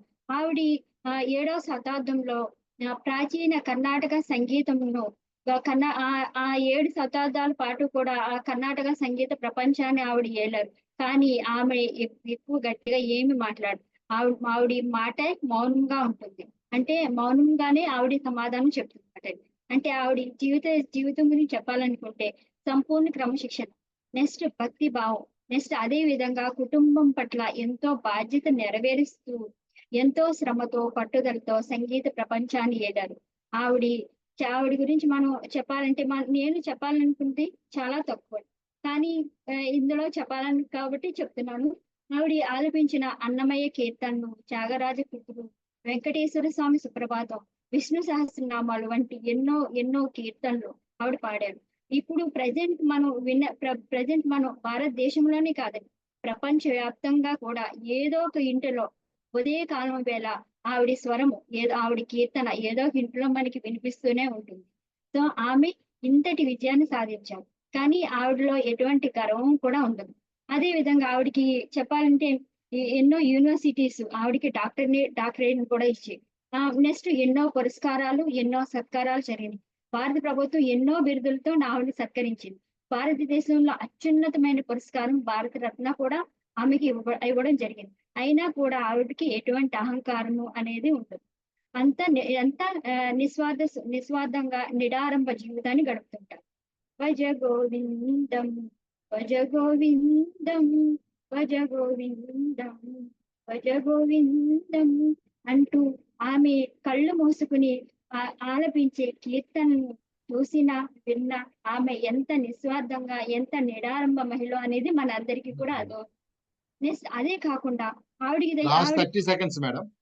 ఆవిడకి వచ్చిన కచేరీలో డబ్బులు అవి కూడా ఆవిడ మన దేశానికి, మన సామాజిక సంపద గురించి, మన సమాజ బాగుపడడం గురించి, మన దేశం బాగుపడడం గురించి ఆవిడ సంపదను కూడా విరాళాలుగా డొనేట్ చేశారు. అంటే మన గౌరవం మన నడవడికలో కాకుండా, మన సంపదలో కాకుండా, మన సంపాదించిన దాంట్లో కాకుండా మన నడవడికలోనే, మన నిడారంభ జీవితంలోనే మన గౌరవం అనేది ఉంటుంది. అంటే ఎంత ఏదైనా మనిషి ఒదిగే ఉండాలి. అందరినీ కూడా ప్రేమగా అది నిడారంభ భావంతో అందరినీ గౌరవిస్తూ చూడాలన్నమాట. అప్పుడే నిజమైన మనిషి యొక్క జీవితము నిస్వార్థంగా సాగుతుందని నా యొక్క ఉద్దేశం. Thank you sir. Thank you madam. మీ ఎడం చేతిలో ఏముండిపోయింది madam? Yes sir, all the best. Go sir. Yes sir. అందరికీ నమస్కారం. ముందుగా నాకు జన్మనిచ్చినటువంటి తల్లిదండ్రులకు, విద్యాబుద్ధులు నేర్పించినటువంటి గురుదేవులకు, నాకు ఆత్మవిశ్వాసాన్ని నింపినటువంటి ఇంపాక్ట్ ఫౌండేషన్ గురూజీ గంప నాగేశ్వరరావు గారికి, ఈరోజు నా ముందున్నటువంటి న్యాయ నిర్ణేతలకు, ఆర్పీలకి అందరికీ కూడా నా హృదయపూర్వక ధన్యవాదములు. నేను ఈరోజు మీ ముందుకు వచ్చాను. నా పేరు కే దుర్గారావు. నేను ఒక ప్రిన్సిపల్ గా పనిచేస్తున్నాను. ముందుగా నేను ఒక ప్రశ్నను మీ ముందు ఉంచదలిచాను. నా ప్రశ్న ఏంటంటే కనుక, ఈ ప్రపంచంలో అత్యంత శక్తివంతమైన ఆయుధం ఏంటి? అది బలమైనటువంటి యుద్ధపరమైనటువంటిది కాదు, మన మనసుకు సంబంధించినటువంటిది ఒక భావన. అదే విశ్వాసం, ఆత్మవిశ్వాసం. ఆ ఆత్మవిశ్వాసం గురించి నేను ఈరోజు మీకు చెప్పబోతున్నాను. ఆత్మవిశ్వాసం అనేది అంత అవసరమైనదా మనకి అంటే ఖచ్చితంగా చాలా అవసరమైందనే నేను చెబుతాను అన్నమాట. ఎందుకంటే మన జీవితంలో ప్రతిరోజు ఎన్నో కష్టాలను చూస్తుంటాం, ఎన్నో పరిస్థితులను ఎదుర్కొంటూ ఉంటాం. ఇవన్నీ కూడా మనకి సవాళ్ళుగా ముందుకు వస్తుంటాయి. మరి ఏదైనా ఒక సమస్య వచ్చినప్పుడు ఆ సవాల్ని ఎదుర్కొంటామా, లేక కింద పడిపోయి నాకు ఈ సమస్య వచ్చిందని చెప్పేసి మనోధైర్యాన్ని కోల్పోయి పతనా వ్యవస్థకు వెళ్ళిపోతామా? లేదు, మనం నిలబడాలి, ముందుకు వెళ్ళాలి. ముందుకు వెళ్ళాలి అంటే కనుక మనకి ఆత్మవిశ్వాసం అనేది చాలా ఇంపార్టెంట్. మరి మన జీవితం అనేది ఆత్మవిశ్వాసం అవసరమా అంటే అవసరం అని చెప్పాను కదండి. ఇందులో ఎందుకు అవసరం అంటే కనుక మన జీవితం అనేది ఒక పరుగు పందెం లాంటిది. ప్రతి మనిషి కూడా పరుగు పందెంలో ఒక పోటీదారుడే. ఆ పోటీలో మనం నెగ్గాలి అంటే కనుక మనకి కావాల్సింది బలమైనటువంటి కాళ్ళు కాదు. మనకి కావాల్సింది బలమైనటువంటి మనస్సు. ఆ బలమైనటువంటి మనసులో మనకు ఉండాల్సింది ఏంటంటే గనక ఆత్మవిశ్వాసం. ఆ ఆత్మవిశ్వాసం ఉన్నప్పుడు మనం ఏదైనా సాధించొచ్చు. ఏ విజయమైనా మనం పొందొచ్చు. నిజానికి చెప్పాలి అంటే ఒకప్పుడు విజేతలుగా ఉన్నాం, ఇప్పుడు విజేతలుగా ఉన్న వాళ్ళ యొక్క రహస్యం ఏంటో తెలుసా? వాళ్ళకి ఉన్నటువంటి ఆత్మవిశ్వాసం. ఆ ఆత్మవిశ్వాసమే వాళ్ళని విజేతలుగా మార్చింది. ఆ ఆత్మవిశ్వాసాన్ని మనం కూడా పెంపొందించుకోవాలి. అలాంటి విజేతల గాథల్ని మనం కొంచెం ఇన్స్పిరేషన్ గా తీసుకుంటాం. ఈ రోజు ఒక భారతీయ మహిళకు సంబంధించి ఒక విజేత గాథను నేను మీ ముందు చెప్పాలనుకుంటున్నాను. నేను చెప్తున్నాను, చాలా సంతోషిస్తున్నాను కూడా ఆవిడ గురించి. ఆమె చిన్నతనం నుంచి ఆవిడకు ఒక కోరిక కలిగింది. నేను నృత్యం చేయాలి. నేను ప్రపంచ దేశాల్లో అందరికీ కూడా నా నృత్యాన్ని ప్రదర్శించడం అనేది నా లక్ష్యంగా ఉండాలని చెప్పి ఆవిడ ఒక గోల్ పెట్టుకుంది. ఆ నృత్యం కోసం సాధన చేసింది. కానీ అనుకోకుండా 16 సంవత్సరాల వయసులో ఒక ప్రమాదం జరిగి తన కాలుని పోగొట్టుకుంది. అందరూ అన్నారు, నువ్వు ఇంకా ఈ జన్మలో నాట్యం చేయలేవు అని చెప్పి. ఎందుకంటే గజ్జి కట్టడానికి కాలు లేదు కదా అని ఆవిడ చెప్పినప్పుడు చాలా నిరాశపడ్డారు ఫస్ట్. కానీ ఆవిడే ఒక మోటివేషన్ తెచ్చుకొని నేనెందుకు సాధించలేను, ఇలాంటి పరిస్థితుల్లో నేను ముందుకు వెళ్ళలేనా అని ఆవిడే ఒక ప్రశ్నించుకున్నారు. ఆ ప్రశ్నలో భాగంగా జైపూర్ ఫీట్ ని పెట్టుకొని తను సాధన చేయడానికి ప్రయత్నించారు. నొప్పి వచ్చింది, బాధ వచ్చింది, దుఃఖం వచ్చింది, శోకం వచ్చింది. అయినా తట్టుకున్నారు ఆవిడ. సాధిస్తే గట్టిగా ఉండాలి, బలంగా ఉండాలి, అది సాధన ద్వారానే వస్తుంది అని చెప్పి సాధన చేసి అందరి ముందు విజయాన్ని చూపించడానికి ప్రయత్నించారు. ఆ విజయం సాధించారు. మనందరికీ ఇన్స్పిరేషన్ గా అయ్యారు. ఆ మాతృమూర్తికి ఇంపాక్ట్ తరపున నేను నమస్సుమాంజలి తెలియజేస్తున్నాను ఆవిడకి. నిజంగా చెప్పాలంటే ఇలాంటి విజేత గాథలు ఎన్నో ఉన్నాయి మన ముందు. అయితే ఈ ఆత్మస్థైర్యాన్ని ఎలా తెచ్చుకోవాలి మనం? ఒక ఇంపాక్టింగ్ గా మనం ఆత్మవిశ్వాసాన్ని ఎలా పొందించుకోవాలి అంటే కనుక ముందుగా మనలో పాజిటివ్ థింకింగ్ అనేది ఉండాలి. అప్పుడే మన చుట్టూ ఉన్నటువంటి ఎన్విరాన్మెంట్ అనేది పాజిటివ్ థింకింగ్ గా కనిపిస్తుంది, పాజిటివ్ ఎనర్జీ పుట్టుతుంది. అట్ ద సేమ్ టైం మనలో ఉన్నటువంటి బలాన్ని తెలుసుకోవాలి, బలహీనతను తెలుసుకోవాలి. ఆ బలహీనతను బలంగా మార్చుకోగలగాలి. నేను చివరగా ఒక్క మాట చెప్తానండి. ఆ ఒక్క మాట ఏంటో తెలుసా? whenever you believe yourself, the world start to believe you. Right. So నాకు ఇలాంటి అవకాశాన్ని ఇచ్చినటువంటి ఇంపాక్ట్ అందరికీ కూడా నాకు హృదయపూర్వక నమస్కారాలు చెప్తున్నాను. నాకు ఈ అవకాశాన్ని ఇచ్చినటువంటి గంపా గురుజీ గారికి, నా నిర్ణేతలకు అందరికీ కూడా నా హృదయపూర్వక ధన్యవాదములు. జై హింద్, జై భారత్, వందే మాతరం.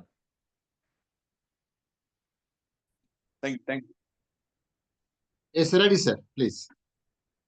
నన్ను గన నా తల్లిదండ్రులకు, నా గురువులకు కూడా నా హృదయపూర్వక పాదాబంధనలు తెలియజేసుకుంటున్నానండి. సభాయ నమః. ఈరోజు ఇంత చక్కటి కార్యక్రమాన్ని ఏర్పరిచినప్పుడు మీ అందరికీ కూడా ధన్యవాదాలు తెలియజేసుకుంటున్నాను. నా పేరు రామకృష్ణ కనిగిరి అండి. నేను ఎంచుకున్న టాపిక్ ఏంటంటే ప్రాక్టీస్, సాధన. అంటే మన ఒక మనిషి జీవితంలో లేదా నాట్ ఓన్లీ మనిషి, ప్రతి ఒక్కరి విషయంలో కూడా సాధన అనేటువంటిది, ప్రాక్టీస్ అనేటువంటిది ఎంత ఇంపార్టెన్స్ నేను చెప్పదలుచుకున్నాను. ఇంగ్లీష్లో ఒక చక్కటి కొటేషన్ ఉందండి. ఆ కొటేషన్ ఏంటంటే practice makes man perfect. Practice makes man perfect. అంటే సాధన చేయడం అనేటువంటిది మనిషిని ఖచ్చితత్వంగా నిలబెడుతుంది, అతనిలో ఖచ్చితత్వాన్ని పెంచుతుందని మనం చెప్పచ్చు. అలాగే మన తెలుగు కవి వేమన గారు ఒక చక్కటి పద్యం చెప్పారండి దానికి సంబంధించి. అదేంటంటే అనగననగ రాగ మదిశయిల్లుచునుండు తెనగవే ముతియ్యనుండు సాధనమున పనులు సమకూరుదరను నా విశ్వదాభిరామ వినురవేమ. చూడండి ఎంత చక్కగా చెప్పారంటే, రాగం తీయగా మనం పదే తీస్తూ ఉంటే అది చాలా చక్కగా ఉంటుంది, మంచిగా ఉంటుంది.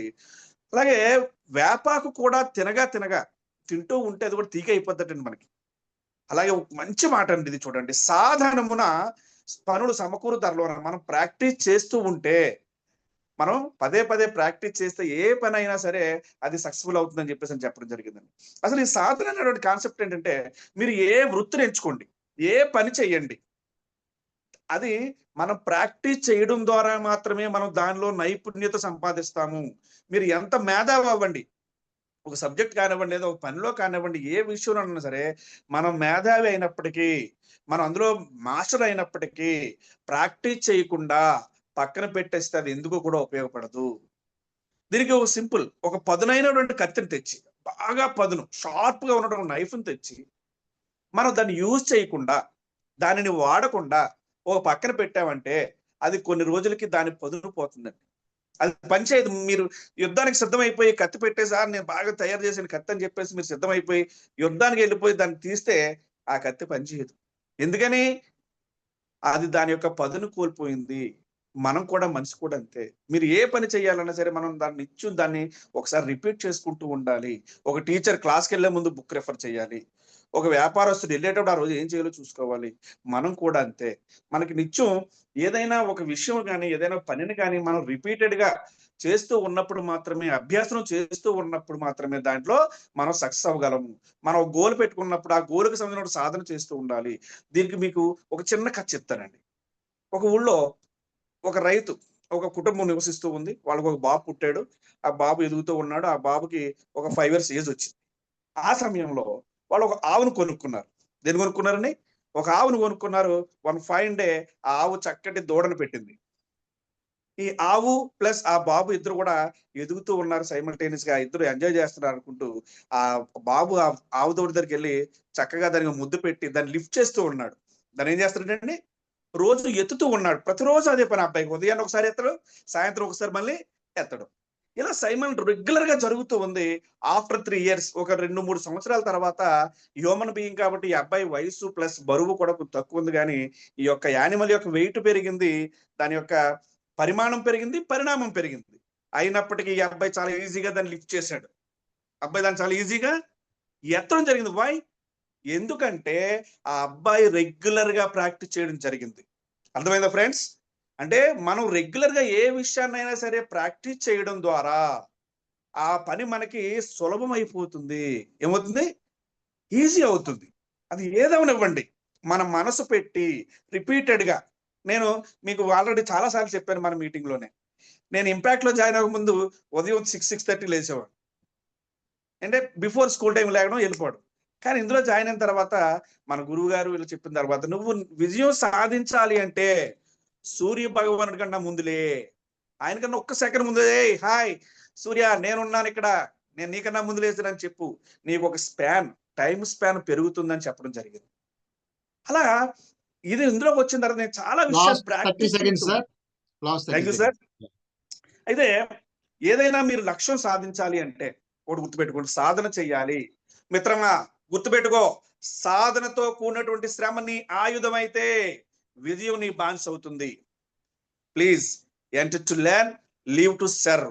మీ అందరూ కూడా ఎంటర్ అవ్వండి, లీవ్ టు సర్వ్, బయటికి వెళ్ళి సేవ చేయండి. Man born to win, there is no rest and rust. ఇది గుర్తుపెట్టుకోండి ఫ్రెండ్స్. మనిషి పుట్టింది కేవలం విజయం సాధించడానికే, తుప్పు పట్టి పక్కన ఉండిపోవడానికి కాదు. Thank you one and all.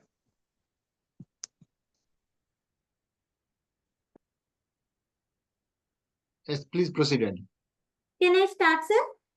Yes, MS. Yeah. Happy evening to all. First of all, thanks for this opportunity. నా పేరు రాయుడు సత్యదేవి. నేను ఒక ఎంఎన్సి కంపెనీలో వర్క్ చేస్తున్నాను. ఈరోజు నా టాపిక్ స్ట్రెస్ మేనేజ్మెంట్. స్ట్రెస్ ఇందులో నేను ఈరోజు స్ట్రెస్ మేనేజ్మెంట్లో కొన్ని విషయాలు మాట్లాడే ప్రయత్నం చేస్తాను. స్ట్రెస్ అంటే ఏమిటి?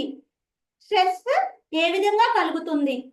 ఈ స్ట్రెస్ ని ఎలా ఓవర్కమ్ చేయాలి అనే విషయాల గురించి మీతో చర్చిద్దాం అనుకుంటున్నాను. మొదటగా నేను ఏదన్నా వస్తువుని తీసుకుని నా చేతిలో పెట్టుకున్నాను అనుకోండి. ఇప్పుడు ఈ వస్తువుని నేను ఒక 2 minutes మోయగలను, నాకేం అనిపించదు. అదే నేను ఈ వస్తువుని 1 hour ఇలా ఉంచాను అనుకోండి, నా చెయ్యి నొప్పి తెలుస్తుంది. అదే ఈ వస్తువుని నేను ఒక రోజంతా నేను ఇలానే పట్టుకుని ఉన్నాను అనుకోండి, నా చెయ్యి పట్టేస్తుంది. దీనివల్ల ఏం ఫీల్ అవుతాం? మనం స్ట్రెస్ ఫీల్ అవుతూ ఉంటాం. అలానే మన మైండ్ లో ఒకే విషయం గురించి ఎక్కువసేపు ఆలోచించడం వల్ల స్ట్రెస్ అనేది పెరిగిపోతూ ఉంటుంది. Stress is nothing but pressure. ఈ ప్రెషర్ పెరగడం వల్ల చాలా అనర్థాలు ఉంటాయి.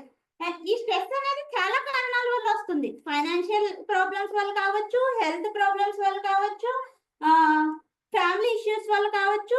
ఇవన్నీ డిఫరెంట్ వేస్ లో మనకి స్ట్రెస్ అనేది బిల్డ్ అవుతూ ఉంటుంది. హెల్త్ ఇష్యూస్, ఇప్పుడు ఒక హెల్త్ ఇష్యూ వచ్చింది అనుకోండి, మనకి ఈ హెల్త్ ఇష్యూ వల్ల మనం సఫర్ అవుతున్నాం. దీని గురించి భయపడకుండా మన హెల్త్ ఇష్యూ ఉంది, దాన్ని యాక్సెప్ట్ చేయాలి. ఫస్ట్ యాక్సెప్ట్ చేసి దాన్ని ఎలా రెడ్యూస్ చేయాలనే దాని గురించి మార్గాలు వెతుక్కోవాలి. Don't focus on problem, focus on solutions for that. ఇలానే మనం ఆర్థిక సమస్యలు అనుకోండి, ఆర్థిక సమస్యలు వల్ల స్ట్రెస్ కలుగుతుంది. ఎలా? మనకి మన దగ్గర తక్కువ డబ్బు ఉంటే, మనం ఖర్చులు ఎక్కువ పెడుతూ ఉంటే మనకి దానివల్ల ఆర్థిక ఇబ్బందులు అనేవి ఎదురవుతూ ఉంటాయి. దీనివల్ల ఫైనాన్షియల్ స్ట్రెస్ ని ఫీల్ అవుతూ ఉంటాం మనం. ఈ ఫైనాన్షియల్ బర్డెన్ అనేది చాలా హెవీగా అనిపిస్తూ ఉంటుంది చాలా మందికి. సో మనం దీన్ని ఓవర్కమ్ చేయడానికి మన ఖర్చులు ఏమున్నాయో వాటిని తగ్గించుకుంటూ ఖర్చుల్ని ప్రయారిటైజ్ చేసుకోవాలి. ఈ ఖర్చు ఇప్పుడు పెట్టాల్సిన అవసరం ఉందా లేదా అనేది మనం అనలైజ్ చేసుకుంటూ ముందుకు వెళ్ళాలి. తర్వాత ఇలా నెక్స్ట్ మనకి ఫ్యామిలీ ఇష్యూస్ అనేవి వస్తూ ఉంటాయి. ఈ ఫ్యామిలీ ఇష్యూస్ అనేవి ఫ్యామిలీ మెంబర్స్ తో మనం మంచిగా, ఫ్యామిలీ ఇష్యూస్ అనేవి కామన్, మనం మంచిగా బిహేవ్ చేస్తూ ఉండాలి. మన వాళ్ళకి సరైన సమయం కేటాయిస్తూ ఉండాలి. కుటుంబానికి వాళ్ళతో మంచిగా గడుపుతూ ఉండాలి. వాళ్ళ ప్రాబ్లమ్స్ ఏమన్నా చెప్తే మనం అండర్స్టాండ్ చేసుకోవాలి. అలాగే మన ప్రాబ్లమ్స్ చెప్పుకునే ఒక స్పేస్ ని క్రియేట్ చేసుకోవాలి. దాని వల్ల ఏమవుతుంది, మనకు ఒక మంచి రిలేషన్షిప్స్ అనేవి స్ట్రాంగ్ గా బిల్డ్ అవుతాయి. దానివల్ల మనం ఈ ఫ్యామిలీ స్ట్రెస్ అనేది తగ్గించుకోవచ్చు. నెక్స్ట్ మనకి స్నేహితులు ఉంటారు, శత్రువులు కూడా ఉంటారు. దానివల్ల మనకి స్ట్రెస్ అనేది బిల్డ్ అవుతూ ఉంటుంది. ఈ కొంచెం మంది శత్రువుల మన ఈర్ష్య ద్వేషం పెంచుకుంటూ ఉంటారు. ఇది కామన్, అందరికీ జరుగుతూ ఉంటుంది. దానివల్ల మనం ఏం చేస్తాం, ఈ హేట్ రేట్ అనేది పెంచుకోవడం వల్ల మన మైండ్ లో వాళ్ళ గురించి ఎక్కువ ఆలోచనలు పెంచుకోవడం వల్ల స్ట్రెస్ అనేది ఫీల్ అవుతూ ఉంటాం. ఈ ప్రెషర్ ని లోపల ఫీల్ అయ్యి దీన్ని తగ్గించుకోవడానికి మనం వాళ్ళతో ప్రేమగా మాట్లాడుతూ ఉండాలి. మనం వాళ్ళని ఫర్గివ్ చేస్తూ ఉండాలి. మనకి ఎన్ని చేసినా ఏది చేసినా మనం వాళ్ళకి రెస్పెక్ట్ అనేది ఇచ్చుకుంటూ వెళ్ళాలి. అలాంటప్పుడే ముందుకు వెళ్ళగలే ప్రయత్నం చేయగలగాలి. నెక్స్ట్ మన జాబ్ లో కానీ వ్యాపారంలో కానీ నష్టం కలిగినప్పుడు మన స్ట్రెస్ అనేది ఫీల్ అవుతూ ఉంటాం. ఈ జాబ్ లో ఏంటంటే మనకు ఒక డెడ్ లైన్స్ ఉంటాయి. లాస్ట్ 30 seconds అమ్మా. ఈ టైంకి ఇది కంప్లీట్ అవ్వాలని. సో ఈ స్ట్రెస్ అనేది ఓవర్కమ్ చేయడానికి మనం ఫస్ట్ మన ఆరోగ్యం మీద ఫోకస్ పెట్టాలి. దీనికి ఎక్సర్సైజ్ కానీ యోగా కానీ మెడిటేషన్ కానీ ప్రాక్టీస్ చేస్తూ ఉండాలి. వీటిలో ఒకటి హాబీగా తీసుకోవాలి, హాబీగా పెట్టుకోవాలి. రోజు ఒక గ్రాటిట్యూడ్ జర్నల్ అనేది ప్రిపేర్ చేసుకుని పెట్టుకోవాలి. దానివల్ల మనం గ్రాటిట్యూడ్ మార్నింగ్ టు ఈవినింగ్ ఎవరికన్నా గ్రాటిట్యూడ్ చెప్పాలనుకుంటే దాని ద్వారా మనం రైట్ చేసి చెప్పొచ్చు. స్పీకింగ్ స్కిల్స్ మనం టైం అప్ అమ్మా, కంక్లూడ్ చేయండి. ఎస్ సార్, మీరు ఎలా ఆలోచిస్తే అలానే తయారవుతారు. బలహీనులని తెలిస్తే బలహీనులుగానే ఉంటారు. అదే శక్తిని స్మరిస్తే శక్తివంతులు అవుతారు. ఇది వివేకానంద గారు చెప్పిన సూక్తి. దీని ద్వారా మనం తెలుసుకోవచ్చు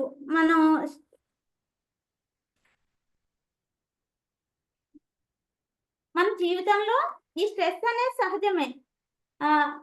we cannot escape from stress, but we can manage it. Thank you, sir. Happy evening everyone. నా పేరు వచ్చేసి లావణ్య అండి. నేను రీజియన్ 5 199 బ్యాచ్ లో అయితే జాయిన్ అవ్వడం జరిగింది.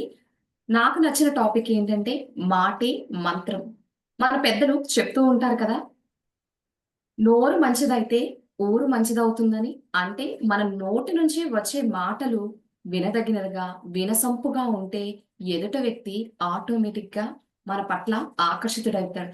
అలా కాకుండా ఏదో మాట్లాడేస్తున్నావు, ఏదో చెప్పేస్తున్నావు అనుకుంటే గనక వినే వ్యక్తి ఏమనుకుంటాడండి, ఏంట్రా బాబు వీడికి ఇలా దొరికేసాం, ఎప్పుడు కట్ చేస్తే అప్పుడు వెళ్ళిపోదాం అని అనుకుంటూ ఉంటాడు. అలా కాకుండా మనం మాట్లాడేటప్పుడు సుస్పష్టంగా మంచి విషయాల్ని మాట్లాడుతూ ఉంటే గనక వినే వ్యక్తి చాలా ప్లెజెంట్ గా వింటూ ఉంటాడండి. మాట ఒక ఆయుధం. ఆ ఆయుధాన్ని సద్వినియోగం చేసుకున్నామంటే మనం ఉన్న స్టేజ్ నుంచి ఉన్నత స్టేజ్కి అయితే వెళ్తూ ఉంటామండి. మాటే కదా ఎలా పడితే అలా మాట్లాడేద్దాం అనుకుంటే గనక మన మాటకి ఒక శక్తి ఉంటుంది. మనం సీక్రెట్ బుక్ చదివితే గనక అందులో రాండావాన్ గారు చెప్తూ ఉంటారు, ఎఫర్మేషన్స్ ఇవ్వండి, ఉదయం లేవగానే నిద్రించే ముందు మనం ఏది అనుకుంటే అదే జరుగుతుంది, మన సబ్ కాన్షియస్ మైండ్ లో అదే రికార్డ్ అవుతుంది అని చెప్తూ ఉంటారు కదా. అంటే మనలో మనం మాట్లాడుకుంటే మనకి అంత శక్తి వస్తుంది. ఇప్పుడు ఉన్న జనరేషన్ లో అందరూ కూడా హస్బెండ్ కి వైఫ్ కి పడట్లేదు, పిల్లలు నా మాట వినట్లేదు, ఈ సొసైటీలో నాకు ఏమీ అర్థం కావట్లేదు అన్న ఫీలింగ్. ఏంటంటే అందరూ కూడా డిజిటలైజ్డ్ అయిపోయారు, కానీ ఒకళ్ళతో ఒకళ్ళు మాట్లాడుకోవడం మర్చిపోయారండి. సరదాగా ఒక ఫ్యామిలీ మెంబర్స్ అందరూ కూర్చి మాట్లాడుకుని ఎన్నాళ్ళయింది? హస్బెండ్ ఇంట్లోనే ఉంటానంటారు, కాకపోతే ఆయన ల్యాప్టాప్ లో వర్క్ చేసుకుంటారు. పిల్లలు ఇంట్లోనే ఉంటారు, కానీ టీవీ చూస్తూ ఉంటారు. వైఫ్ ఇంట్లోనే ఉంటుంది, కానీ ఫోన్ మాట్లాడుతూ ఉంటుంది. ఇలా ఉంటే మనతో ఒకళ్ళకి ఒకళ్ళు అనుబంధం కలుపుకుని ఒక మంచి సంబంధ బాంధవ్యాలు ఎలా కుదుర్చుకుంటాము? సో మీకు కుదిరితే కనీసంలో కనీసం భోజనం చేసేటప్పుడు మీ ఇంట్లో అందరూ కలిసి భోంచేయండి. దీనివల్ల ఏదైనా సమస్య ఉంటే సరదాగా మీరు ఏమైంది? ఏం చేసావు? అని అడుగుతున్నప్పుడు అడిగితే గనక మీ పిల్లలు గాని, మీ ఇంట్లో మిగతా సభ్యులు గాని వాళ్ళకున్న చిన్న చిన్న సమస్యలు గూడా మీకు చెప్తూ ఉంటారు. మనం ఏదైనా బంధాన్ని పెంచుకోవాలన్నా, తుంచుకోవాలన్నా కేవలం మన మాటల ద్వారానే సాధ్యమవుతుందండి. ఒక నాయకుడు తన మాట్లాడే పద్ధతి బట్టి అతను ఉన్న స్థితి నుంచి ఉన్నత స్థితికి చేరుకుంటాడు. మన మాటలకి అంత పవర్ ఉంది. ఒక వ్యక్తి ఎదుటి వ్యక్తితో మాట్లాడే దాన్ని బట్టి అతను మంచివాడా, చెడ్డవాడా అని మనం డిసైడ్ అవ్వచ్చు. ఫర్ సపోజ్ మీరెవరైనా కొత్త వ్యక్తిని కలిసినప్పుడు అతనికి ఏది ఇష్టమో మీకు తెలియాలంటే గనక ముందుగా అతనికి హలో గాని, హాయ్ గాని చెప్తున్నప్పుడు, మనం హ్యాండ్ షేక్ ఇస్తున్నప్పుడు ఏం చేయాలంటే, మీ షర్ట్ బాగుందండి, మీ హెయిర్ స్టైల్ బాగుందండి అని ఒక పాజిటివ్ కామెంట్ చేశామంటే గనక అతను ఆటోమేటిక్ గా మన పట్ల అట్రాక్ట్ అవుతాడు. మనం చెప్పేది వినడానికి కొద్దిగా ఆసక్తి చూపుతాడు. మొదటి 5 నిమిషాలు కూడా ఎదుటి వ్యక్తి చెప్పే విషయాన్ని మనం స్పష్టంగా విన్నట్టయితే నెక్స్ట్ మనం ఏం చెప్పాలి అన్నది తెలుస్తుందండి. How to win and influence people అనే బుక్ లో డేల్ కార్నెగీ గారు ఏమని చెప్పారంటే, మీరు చేపని పట్టడానికి వెళ్ళినప్పుడు మీకిష్టమైన ఐటెంని గేలానికి పెట్టారంటే చేప రాదండి. చేపకి ఏది ఇష్టం? పురుగంటే ఇష్టం. మీరు ఆ పురుగుని గనక మన గాలానికి తగిలించినట్టయితే చేప ఆటోమేటిక్ గా ఉరుక్కుంటూ వచ్చి ఆ కుక్కని తగులుతుంది. మనం ఇందాక 5 నిమిషాలు అతను చెప్పిన విషయాన్ని విన్నాం కాబట్టి అతనికి ఏది ఇష్టం, ఏది ఇష్టం కాదు అనే విషయాలు మనకి తెలుస్తూ ఉంటాయి కదా. అప్పుడు మనం మాట్లాడడం ఈజీ అవుతుంది. పిల్లలు నా మాట వినట్లేదు, మా ఇంట్లో ఎవ్వరు నా మాట వినరు అనుకుంటే గనక ఈ చిన్న ఎగ్జాంపుల్ అయితే ట్రై చేయండి. ఏంటంటే పిల్లలు ఏదైనా సరే నువ్వు చెయ్యట్లేదురా, నువ్వు చెప్పట్లేదురా అంటే ఎప్పటికీ మన మాట వినరు. అలా కాకుండా చిన్నిగా ఒక చిన్ని కథలా చెప్పండి. నైట్ పడుకునే ముందర పిల్లలకి చక్కటి కథలు వివరించండి. ఇలా లాస్ట్ 30 seconds అండి. వాళ్ళు ఏం ఆశిస్తున్నారో అది మనం చెప్పగలిగితే గనక ఆళ్ళు నెగటివిటీని కూడా మనం తొలగించవచ్చు. సత్యం బ్రూయాత్ ప్రియం బ్రూయాత్ నా సత్యం అప్రియం బ్రూయాత్ అంటే మనం చెప్పే మాట ఎదుటి వ్యక్తికి వినసొంపుగా, వినదగినగా ఉన్నట్లయితే గనక ఎదుటి వ్యక్తి మనకి ఆకర్షితుడవుతాడు. అందుకే నేను చెప్తున్నాను, మాటే మంత్రం. Thank you sir. Wow! Yes madam. Vande Mataram Vande Mataram. గౌరవనీయులైన న్యాయ నిర్ణేతలకు, పెద్దలకు, ప్రేమైన మిత్రులకు అందరికీ నా అభివాదములు. ఆరోగ్యమే మహాభాగ్యం. మన భారతదేశాన్ని ఒక శక్తివంతమైన స్వస్థ భారత్గా, సుపోషిత భారత్గా నిర్మించడానికి మన కేంద్ర ప్రభుత్వం వారు చేపట్టిన కార్యక్రమం పోషణ్ 2.0 మహిళాభివృద్ధి శిశు సంక్షేమ శాఖ ద్వారా కార్యాచరణలోకి రాబడింది. అసలు పోషణ అంటే ఏంటి? మన శరీరానికి శక్తినివ్వడానికి కావలసిన పోషకాహారాన్ని సమృద్ధిగా అందించడాన్ని పోషణ అంటారు. సమతుల ఆహారం తీసుకుంటే సుపోషణ అవుతుంది, అసమతుల ఆహారం తీసుకుంటే కుపోషణ అవుతుంది. Bharat global security health index ప్రకారం భారతదేశంలో ఆహార భద్రత మెరుగుపడినప్పటికీ కూడా ఇంకా అనేక సవాళ్లను ఎదుర్కొంటుంది. మనకి గ్లోబల్ హంగర్ ఇండెక్స్ చూసినట్టయితే గనుక 125 దేశాలు పార్టిసిపేట్ చేస్తే అందులో భారతదేశం 105వ స్థానంలో ఉండి 23.3 స్కోర్ తో నిలబడింది. అలాగే మాల్ న్యూట్రిషన్ అంటే లోపపోషణ, స్టంటింగ్ అంటే పిల్లలు వయసుకు తగిన ఎత్తు లేకపోవడం, అది 35% మన భారతదేశంలో కనిపిస్తుంది. అలాగే అండర్ వెయిట్ అంటే 0 నుంచి 6 years పిల్లల్లో వయసుకు తగిన బరువు లేని పిల్లలు 13% లో ఉన్నారు. అలాగే ఎత్తుకు తగిన బరువు లేని పిల్లలు 19% ఉన్నారు. మీకు అందరికీ తెలుసు, MMR అంటారు, మాతృమరణాలు ప్రపంచవ్యాప్తంగా 223 జరుగుతూ ఉంటే 1,00,000 జననాలకి మన భారతదేశంలో 97 నమోదవుతున్నాయి. అలాగే IMR అంటే నవజాత శిశువులు, 1 నెలలోపు పుట్టిన పిల్లలు మరణించేవారు 1000లో మన భారతదేశంలో 20 ఉండగా ప్రపంచవ్యాప్తంగా 17 జరుగుతున్నాయి. అలాగే IMR అంటే 1 సంవత్సరం ఉన్న పిల్లలు అన్నమాట. 1 సంవత్సరం పిల్లలు భారతదేశంలో 26 నమోదు కాబడింది, ప్రపంచవ్యాప్తంగా 27 కాబడింది. అలాగే CMR అంటే 0 నుంచి 5 సంవత్సరాల లోపు పిల్లలు మరణించిన లెక్క చూసినట్టయితే గనుక భారతదేశంలో 32గా ఉంటే ప్రపంచవ్యాప్తంగా 37గా ఉంది. అలాగే 2025లో భారత్ ఈ హంగర్ ఇండెక్స్ చూసినట్టయితే గనుక 44 ప్లేస్ లో ఉండి 65% గా ఉంది. మరి ఇవన్నీ మనం ఇలాంటి సమస్యల్ని ఎదుర్కోవాలంటే మరి మనం ఎలా వెళ్ళాలి? కార్యాచరణ ఏంటి? ఈ 2030కి భారతదేశాన్ని జీరో హంగర్ చేయడానికి SDG goals, sustainable development goals అనేవి మనం నిర్మించుకొని ప్రణాళిక చేసుకున్నాం. SDG నెంబర్ 2లో మనం జీరో హంగర్ ని మరి చేసుకున్నాం. అంతేకాకుండా ఈ పోషణ్ అభియాన్ అనేది 2018లో స్థాపించబడింది.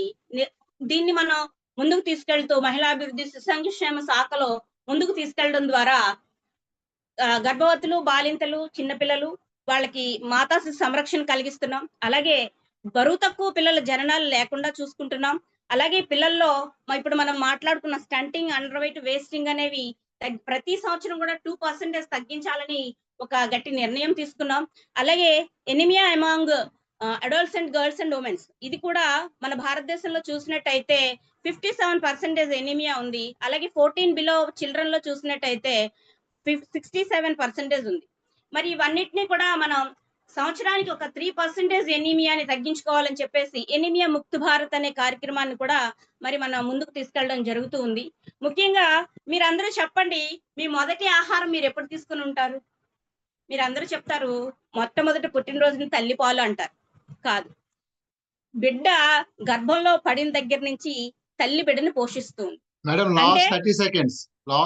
మనకి 1000 days అంటే కడుపులో పడిన దగ్గర నుంచి బిడ్డకి 2 సంవత్సరాలు వచ్చేంత వరకు కూడా మనం చేసే సంరక్షణ అంటే antenatal checkups, post natal checkups, immunization, institutional deliveries, తర్వాత పిల్లలకి తీసుకోవాల్సిన ఈ 6 పుట్టిన వెంటనే తల్లిపాలు, ఇవన్నీ కూడా మనం చేస్తాం.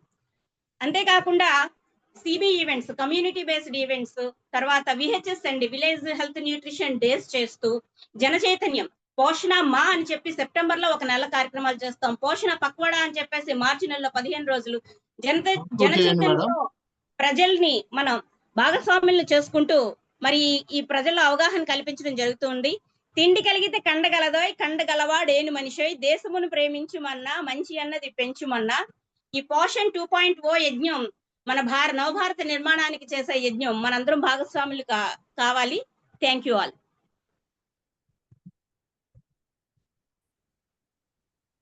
Yes, sir. Yes, please.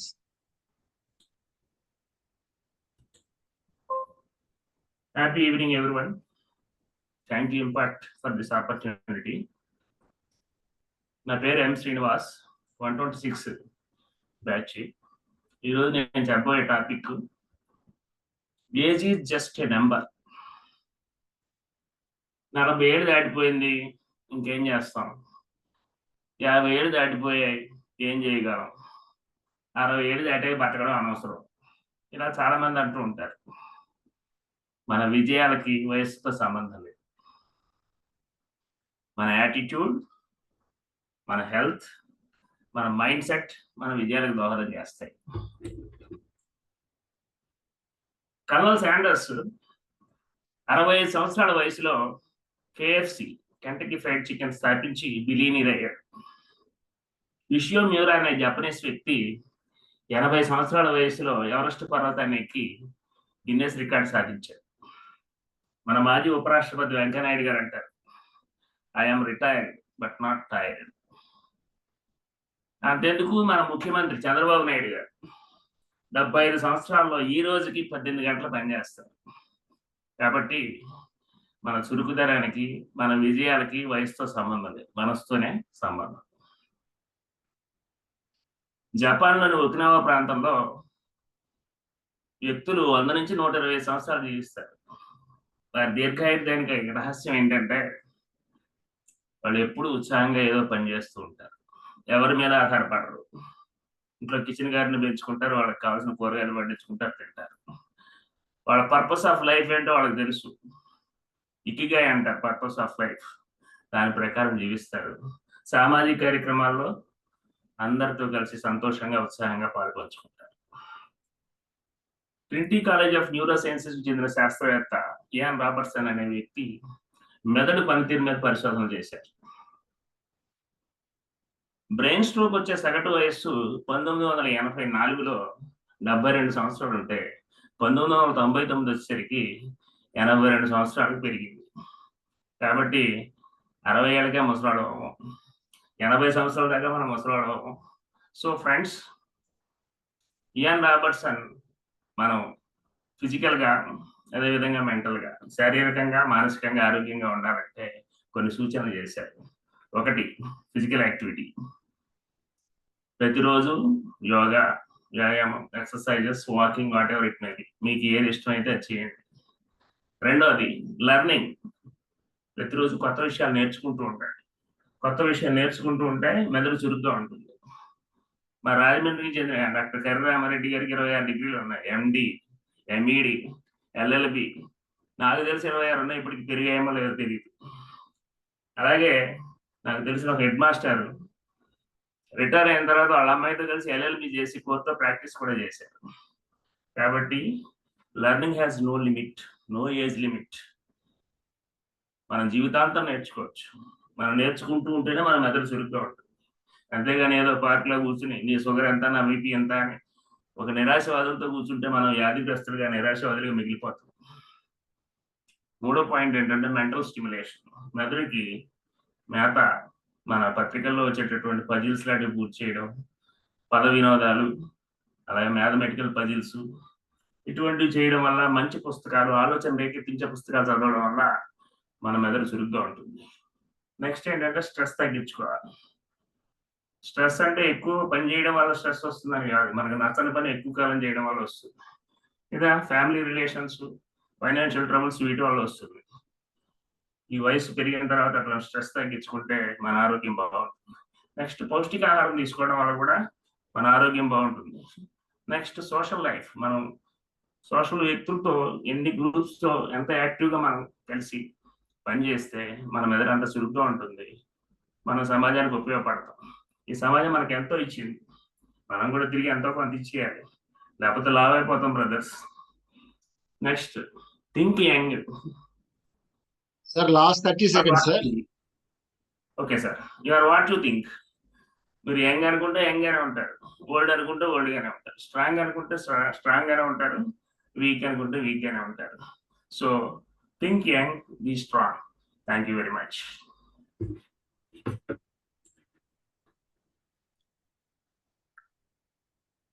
Happy evening, all of you.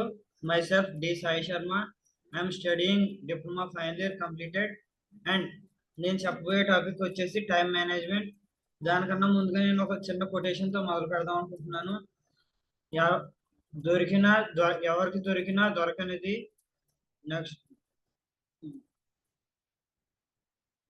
ఎవరికి పంచుదామన్నా కరగనిది, ఎవరికి ఇద్దామన్నా కరగనిది మన విద్య. అండ్ టైం మేనేజ్మెంట్, నా టాపిక్ వచ్చేసి time management. Time is most important. అసలు టైం అంటే మనకున్న టైంని మనం ఎలా యూటిలైజ్ చేసుకోవాలి, అండ్ యూటిలైజ్ చేసుకోవడం వల్ల మనకు వచ్చే యూజెస్ ఏమిటి అనే దాని మీద నేను చెప్పబోతున్నాను. Time management, time is most essential task in our life. మన లైఫ్లో టైం అనేది చాలా అవసరమైనది. ఇప్పుడు for example, one day labour, ఒక రోజు కూలి కష్టపడిందే ఇంట్లో వాళ్ళు ఇంట్లో పనులు జరగవు, వాళ్ళకి ఫుడ్ ఉండదు. నెక్స్ట్ 1 hour ఐఏఎస్, ఒక గంట లేట్గా వెళ్తే ఐఏఎస్ ఎగ్జామ్ రాసే ఆఫీసరు 1 గంట లేట్గా వెళ్తే ఎగ్జామ్ డిస్క్వాలిఫై అవుతాడు. నెక్స్ట్ అలాగే ఎక్కడైనా ఛార్జ్ తీసుకుందామన్నా కూడా ఆ ఎగ్జామ్ మినిట్లోనే తేడా వస్తుంది. 1 minute ట్రైన్. ఎందుకని అంటున్నానంటే, ఎక్కడికైనా మనం దూరంగా వెళ్ళాల్సిన టైంలో 1 minute లేట్గా వెళ్ళడం వల్ల మన జర్నీ అనేది ఆగిపోయి మళ్ళీ ట్రైన్స్ దొరికేంత వరకు అవైలబిలిటీస్ ఉండవు. అండ్ అలాగే 1 month మదర్. 1 month మదర్ నేను ఎందుకు అంటున్నానంటే, ఒక నెల, ఇప్పుడు ఒక ప్రెగ్నెంట్ ఉమెన్ ఉన్నారనుకో, వాళ్ళు 9 months కన్నా తక్కువ 1 monthలో కానీ 1 month ఎక్కువ కానీ వారిని డెలివరీ కనుక వస్తే పిల్లలు అనేది చాలా డేంజర్లోకి వెళ్తారు. వాళ్ళకి దాదాపుగా చనిపోయే స్టేజ్కి కూడా వెళ్తారు. అందుకని చెప్పేసి 1 month మదర్ అని చెప్పేసి అన్నాను. అండ్ నెక్స్ట్ పాయింట్ వచ్చేసి, మనకి టైంలో అవసరం ఏమేంటి, అనవసరం లేనివి ఏంటి. అవసరం అయ్యేవి వచ్చేసి అవాయిడ్ మోర్ పర్సనల్ గ్రూమింగ్. మనకి ఏదైనా పని ఉండి మనం బయటకు వెళ్ళాలనుకుంటే తెగ రెడీ అవుతాం. అదేం అక్కర్లేకుండా మామూలు సింపుల్గా రెడీ అయ్యి మనం పని మీద చూసుకుని బయటకు వెళ్తే సరిపోతుంది. అండ్ అలాగే నెక్స్ట్ పాయింట్ వచ్చేసి అవాయిడ్ మొబైల్ ఫోన్స్. మనం ఏదైనా వర్క్లో ఉండగా ఒక వర్క్ చేసుకుంటూ ఇంకొక మొబైల్ ఫోన్స్ చూసుకోవడం, లేదా మనం ఇక్కడ మీటింగ్లో ఉంటూ మొబైల్ ఫోన్ మాట్లాడడం చాలా రాంగ్ అవుతుంది. ఎందుకంటే ఒక పని చేయడం వల్ల మనకి ఆ పని మీద కాన్సన్ట్రేషన్ అనేది వస్తుంది. లేదా మనం ఆ పని మానేసి ఇంకో పనిలోకి వెళ్తే ఆ పని పక్కకి వెళ్ళిపోయి ఈ పనిలోకి మనం వస్తాం. అందుకని చెప్పేసి నేను అవాయిడ్ మొబైల్ ఫోన్స్ అని చెప్తున్నాను. నెక్స్ట్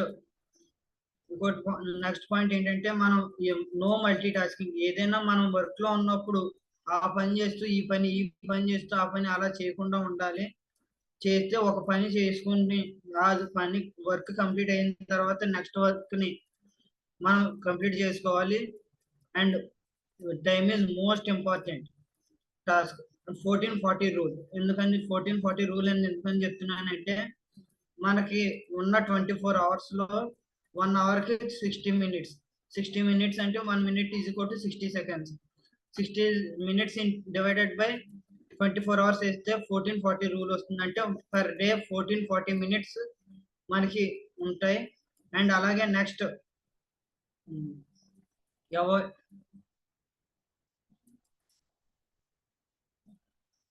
వచ్చేసి మనం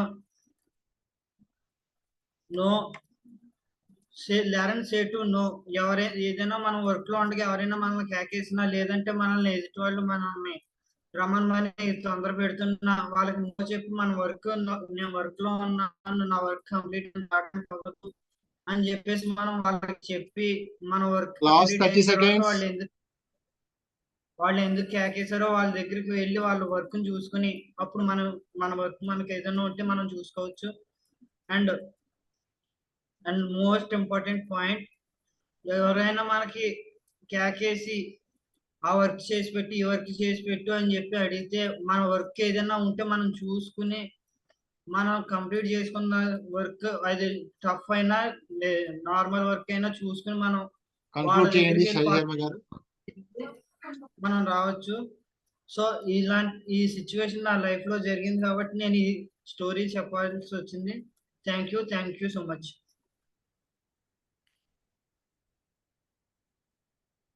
Prasad garu please. All of you happy evening. ఇంత మంచి ప్లాట్ఫామ్ ని